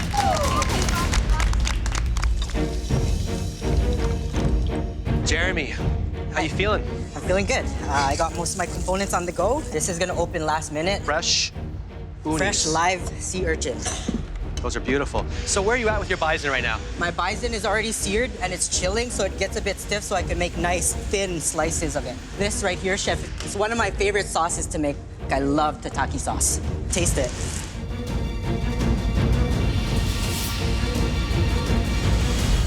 Wow, that's insane. That's the most delicious thing I've ever had from you here in this kitchen. Yes, Thank you, Chef. Wow. 15 minutes, you have 15 minutes left. Mary is just starting to take her marinated trout out of her beet mixture there. Yeah. And that is a messy job. Curing takes sometimes days. The only protein on this plate is that fish, and if it's not cured properly, the dish won't work. Now, her idea was to cure that trout in the beet juice, but I don't think there was enough time to achieve that cure. And she's squeezing some lemon juice onto it now. That'll speed up a little bit more of a cure there. That's a smart move. 5 minutes, you got 5 minutes. Better start plating. I'm cutting into my bison, and I don't like the thickness of the cuts. The way that he's hacking through that bison right now, he's kind of tearing the meat. Jeremy's actually pounding it to make sure that he has that even thickness right around. Well, that's a good comeback. But he hasn't even opened those live sea urchin yet. They take a while to process. This is the opening to my menu. Everything needs to be perfect on it. Oh, look at that pretty color. 3 minutes! You have 3 minutes left! Come on! Look at Jeremy. I don't see those live sea urchins. How is he going to pull this off? Here we go, here we go. He's about to open up his sea urchins.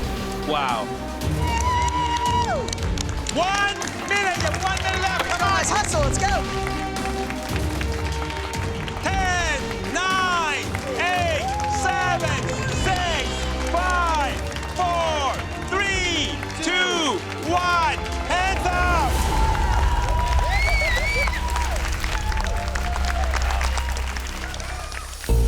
I feel really good.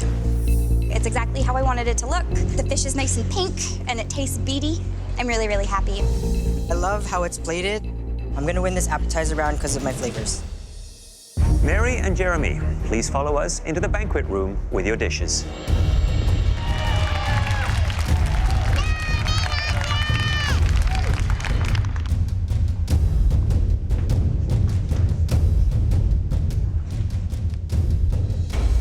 Mary, please bring your dish forward.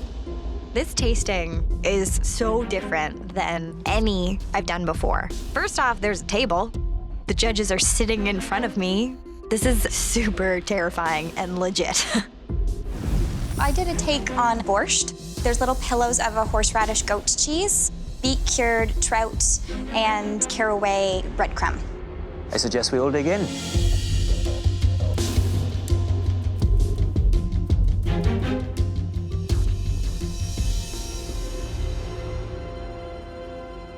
Mary, this trout is a little flat in flavor. The cure didn't fully sort of take place. But what I really love about this, that acidic hit that you get, absolutely wonderful. Works really well with the earthiness of those beets. Love the bright color. It is borscht in a very modern kind of way. This is sort of new, energetic, vibrant thinking. Overall, a great dish. Well, Mary, it's colorful. It's fresh. The taste to me was just right. The trout, the cream, and that crunchy crumb all adds complexity and balance to this dish. Thank you very much. When you eat everything together, the goat's cheese, the soup, the herbs, the trout, all the textures, all the flavors, they just sing. It's really delicious. Thank you. Okay, Jeremy, please bring up your dish. I'm super proud of this dish. I just want to win. That's all that's going through my mind. A bison tataki with uni cream, fried lotus chips, and a tataki sauce.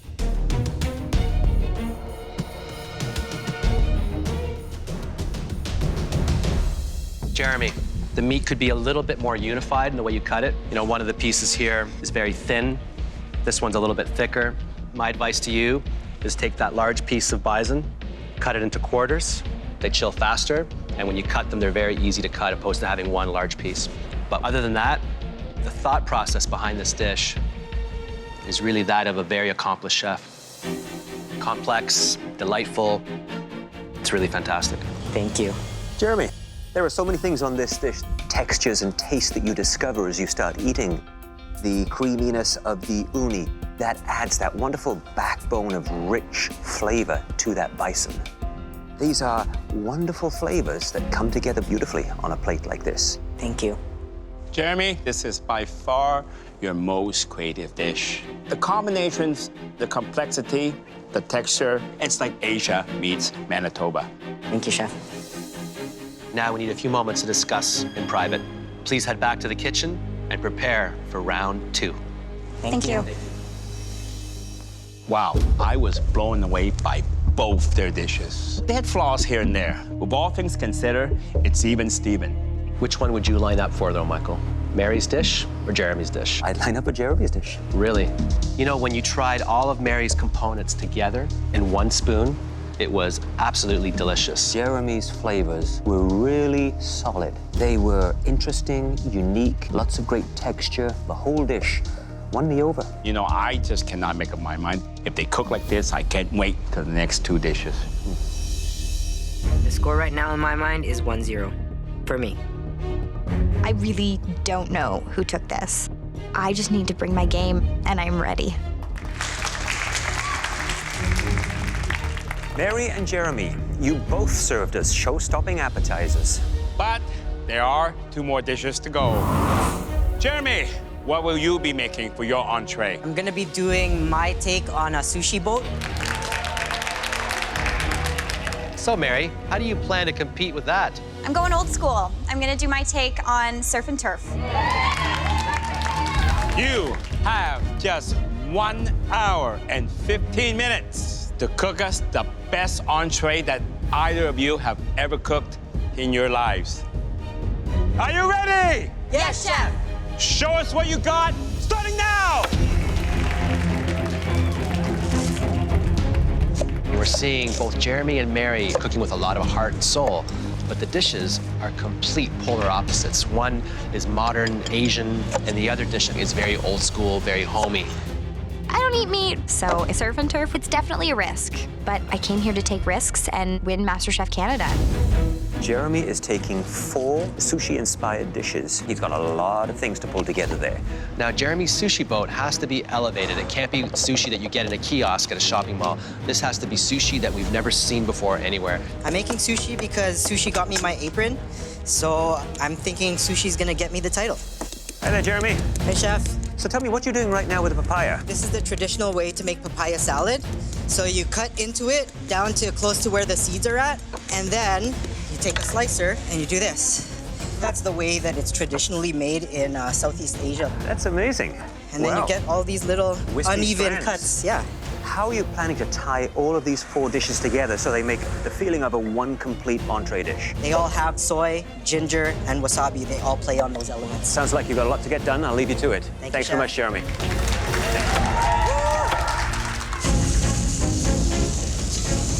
Mary has been so good with meat, I sometimes forget she's a vegetarian. When I'm cooking meat, I need to go by eye and smell and feel. This pressure is insane.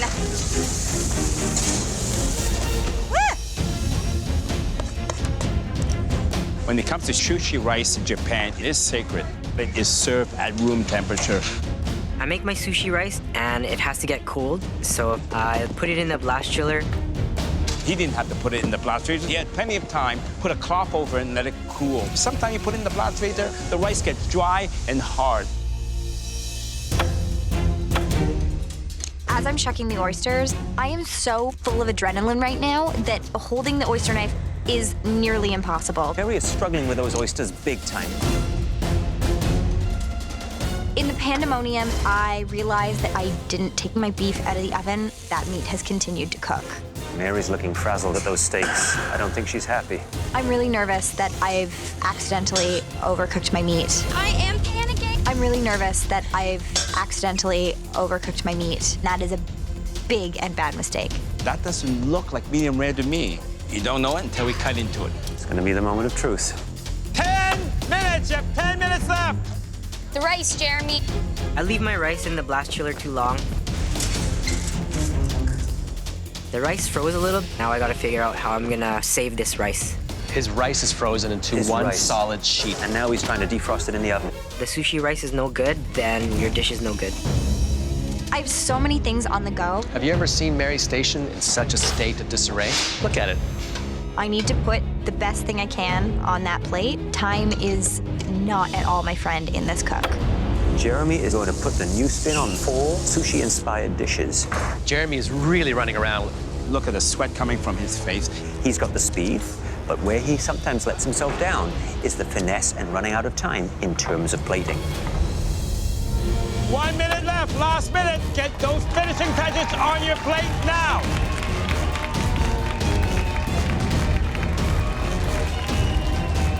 Ten, 9, 8, 7, 6, 5, 4, 3, 2, 1. Hands up! Great job, guys. Good job, babe. Good job. I feel good. I didn't think I was gonna get everything on the plate, but I pulled it off. I'm really worried that my meat is over. I really don't want it above medium.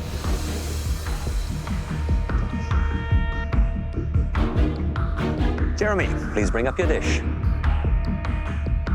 I made 4 different dishes. There is a deconstructed soft-shell crab spider roll, and then the miso-marinated baby octopus with mushrooms, the tuna crunch roll with wasabi mayo and crispy salmon skin, and then a ginger papaya salad.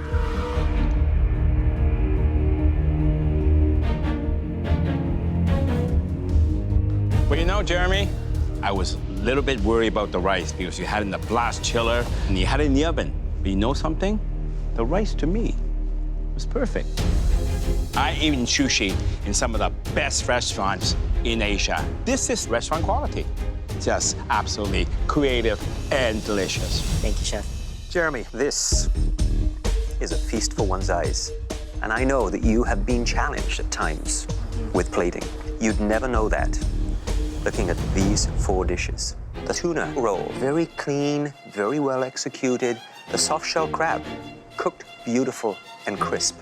The dish that for me fell a little flat was the papaya salad. I'm looking for a little sweetness in it to make it sing for me. Otherwise, a really great job. You should be very proud of yourself. Thank you, Chef. So Jeremy, here you have 4 very different things happening on one plate, opposed to having one composed main course that's very focused. You give yourself now 4 different ways to be criticized. You know that. The standout dish for me was the octopus with the mushrooms.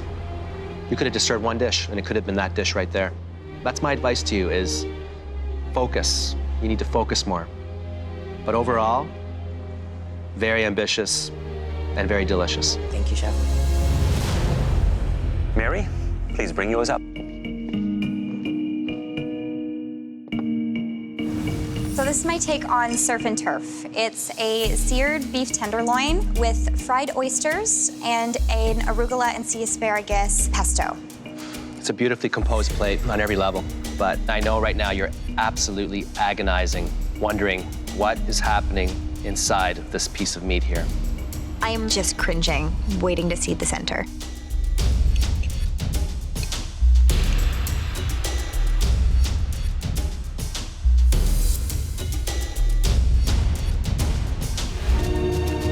Perfect medium.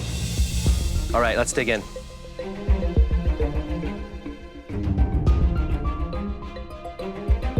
Mary, the ingredients that you chose to put on this dish, I think were well thought out. They work together, and it's a fun play on surf and turf. The oyster, briny, salty, added that wonderful savory pop. A lovely, thoughtful, excellently executed dish. Thank you. Mary, each individual component was perfect. The leek onion ring, I mean, that is genius. The pesto, sea asparagus, something very unique and something I would be proud to serve in my restaurant. Thanks very much. You know, Mary, I think you found your niche. Taking the old school and bringing it to the new school. It's such a beautifully composed plate in terms of the combination of flavors, presentation, the sea asparagus with the arugula and a pesto. That's the first time I've ever had those 2 together, and they work brilliantly. It's pretty outstanding. It really is. Thank you. We need a moment to discuss. Thank you. Thank you, chefs. Mary's dish was very close to perfect. Jeremy, his 4 individual plates, I was just blown away by the caliber of his presentation, the variety and complexity of the dishes. I think 2 of those dishes that he produced were knockouts, absolute knockouts. However, Jeremy, I think, set himself up in some ways for more criticism because he chose to do 4 different dishes. Mary chose 1 dish, which I think she nailed on every level. I hope we're gonna get more clarity in the dessert round. I hope so too. We have to. I feel like I took this round. Everything went well together. My mind, the winner of the entree round is me. It's all down to dessert, and I'm good with desserts. So far, you've both delivered knockout appetizers and entrees. Now it's time for your desserts. Jeremy, what are you planning for your dessert? Milk tea panna cotta with coconut tapioca and jackfruit ice cream. My inspiration for this is my mom. She cooked with all of these flavors. Jackfruit was her favorite. What about you, Mary? What's the dish that you're going to make? A blueberry financier with a buttermilk corn ice cream. This dessert just makes me think of driving up to the cottage with my family and stopping to get corn on the side of the road and going to our favorite blueberry lady. You now have 60 minutes to make us a world-class dessert. I got my white apron with dessert. I know it's going to win it for me. Baking comes second nature to Mary, so it's gonna take very bold flavors to beat her. Are you ready? Yes, chef. Your 60 minutes starts now.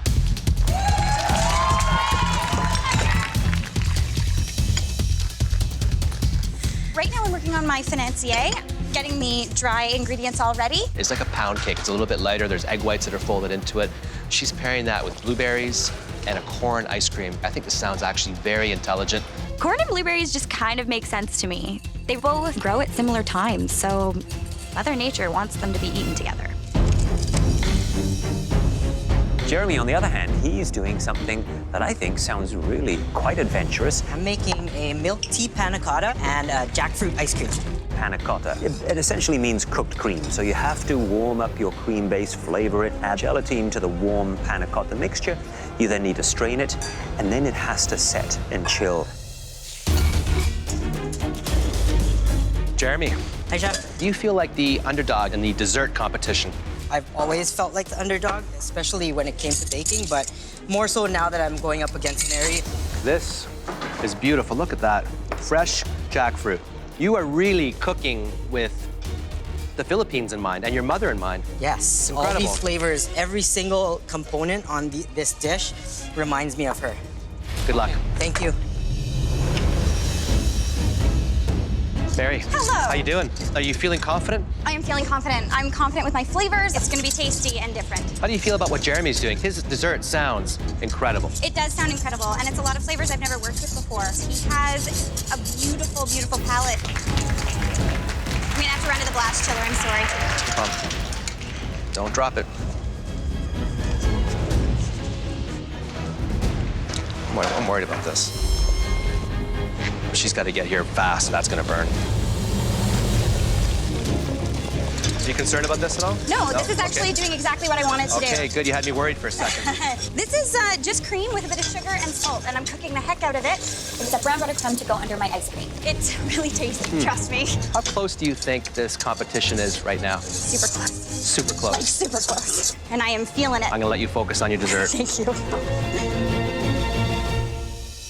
5 minutes, you have 5 minutes left. Better start plating. The whole competition is riding on this dessert. Look what Jeremy's doing. He's layering flavor after flavor after flavor. That's going to be exciting to eat.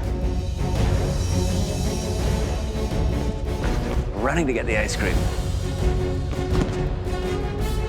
The galleries are looking in amazement right now. They must be really jealous because we get to eat this and they don't. 1 minute! You have 1 minute left! Come on, 1 minute! Come on, guys! 4 minutes!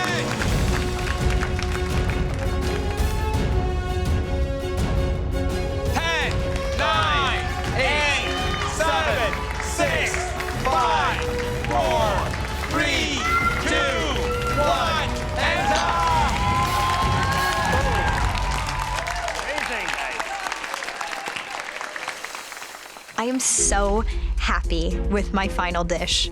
This dessert is beautiful, and it's exactly how I wanted it to look. I've never plated a dessert this beautiful before. This dessert shows how far I've come. Jeremy, please bring up your dishes. Milk tea panna cotta. On top is a coconut tapioca, topped with fried plantains with a jackfruit ice cream. Well, Jeremy, I think you've created something that is completely and utterly original. So let's dig in.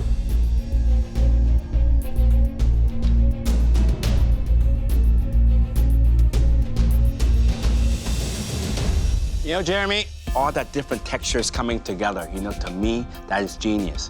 This is not at all too sweet, too sour. It's very difficult to bake panna cotta with milk tea because it has to be very, very strong. And of course, being at the bottom of the dessert, so you're gonna hit that last. Now, that, I guess you could have made that slightly stronger, heavier on the teeth, but I just want to take spoonful and spoonful. I love it. Thank you, Chef. When I watched you prepare it and I heard you describe it, I didn't understand it. I don't like this at all. I love it. Thank you. Speaks to me in so many different levels. Texturally, it's incredibly advanced. The flavors just keep changing and morphing. The top layer has that beautiful tapioca, which I love. And then when you think you figured it out, you dig a little deeper and you find this beautiful tea and milk panna cotta. I've never had anything like it. You took all the flavors that your mom introduced to you and you've just created a new dessert. Incredible. Thank you, Chef. It is so light and so unique and interesting. The tapioca pearls have a wonderful mouthfeel. You sort of want them to dance around on your palate as you taste that little bit of coconut. You then have that refreshing citrus layer that is so bright and clean, yet still light. This is a great dessert. Thank you, Chef. Mary, please bring your dessert up. I made a blueberry financier with some brown butter crumb, some kettle corn for the plate, a blueberry sauce for the bottom, and a buttermilk corn ice cream. Right, let's taste.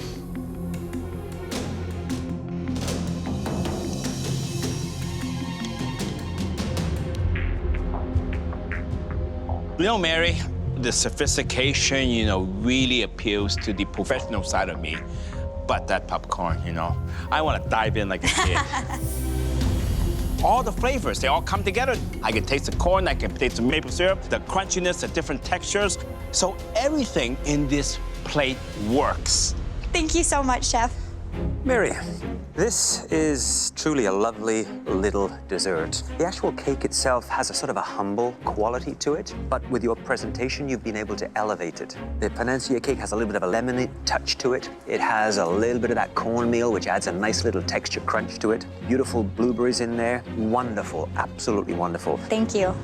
Everything works so well together. The corn ice cream is incredibly intense. I like the way you reinforced the theme of the corn ice cream with popcorn. It feels like a road trip, going up to your cottage, stopping off, picking up some blueberries, grabbing some corn. Amazing. In fact, I'd love to have it on my menu at my restaurant. I think it's playful, it's intelligent, it's all those things you want in a dessert. Thank you so much. You both prepared absolutely stunning 3-course meals, and you've made choosing a winner a near-on impossible task. But tonight, one of you will become Canada's next MasterChef. And we need to decide who that's going to be. So please head back to the kitchen. Thank you, guys. Thank you, chefs. Thank you. We find ourselves in a very difficult situation because this is the closest competition we have ever seen. This was about the entire process, but they were both very good, very creative, very innovative. So I'm torn right now. I think without doubt, it is the toughest. Jeremy started off with the bison tataki, and then that modern sushi bowl. And then finally, that beautiful comfort dessert with all those southeastern tropical flavors with memories of his mother. My menu may be a little ambitious, but you gotta reach for the stars. The title is gonna be mine. I think I deserve it, and I think I've proved it. Mary took us on a Canadian road trip. She started off with an elevated take on borscht, which was delicious. And then she moved into a beautiful take on surf and turf, served with crispy oysters, crispy leeks, that potato and onion puree. And then she moved into that beautiful blueberry and corn dessert. I'm going to win this because I know my flavors and I finally have a clear culinary voice. It's a teeter-totter, a couple of missteps in each course. If you had to eat one of those 3-course meals, again, which one would it be? Mary or Jeremy? If I could pick both, I would.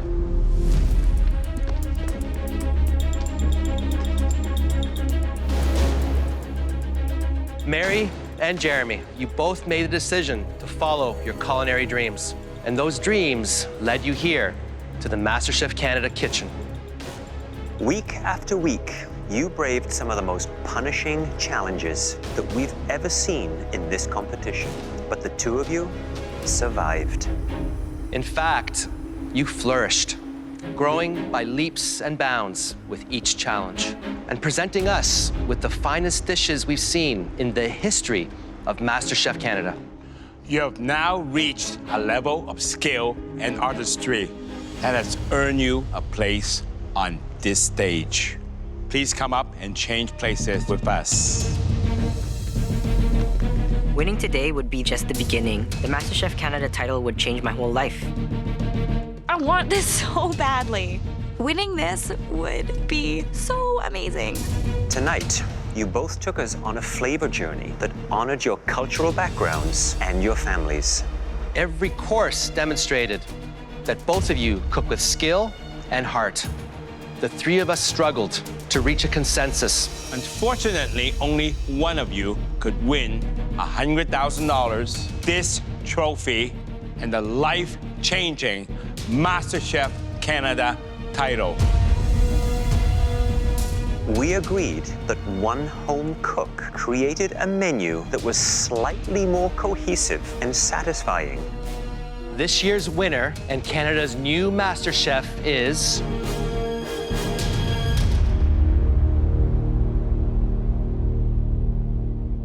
Mary.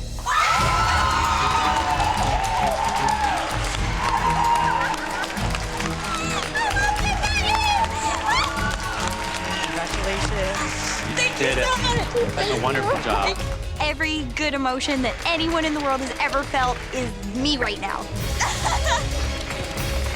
This trophy represents everything I've learned and everything that is about to happen.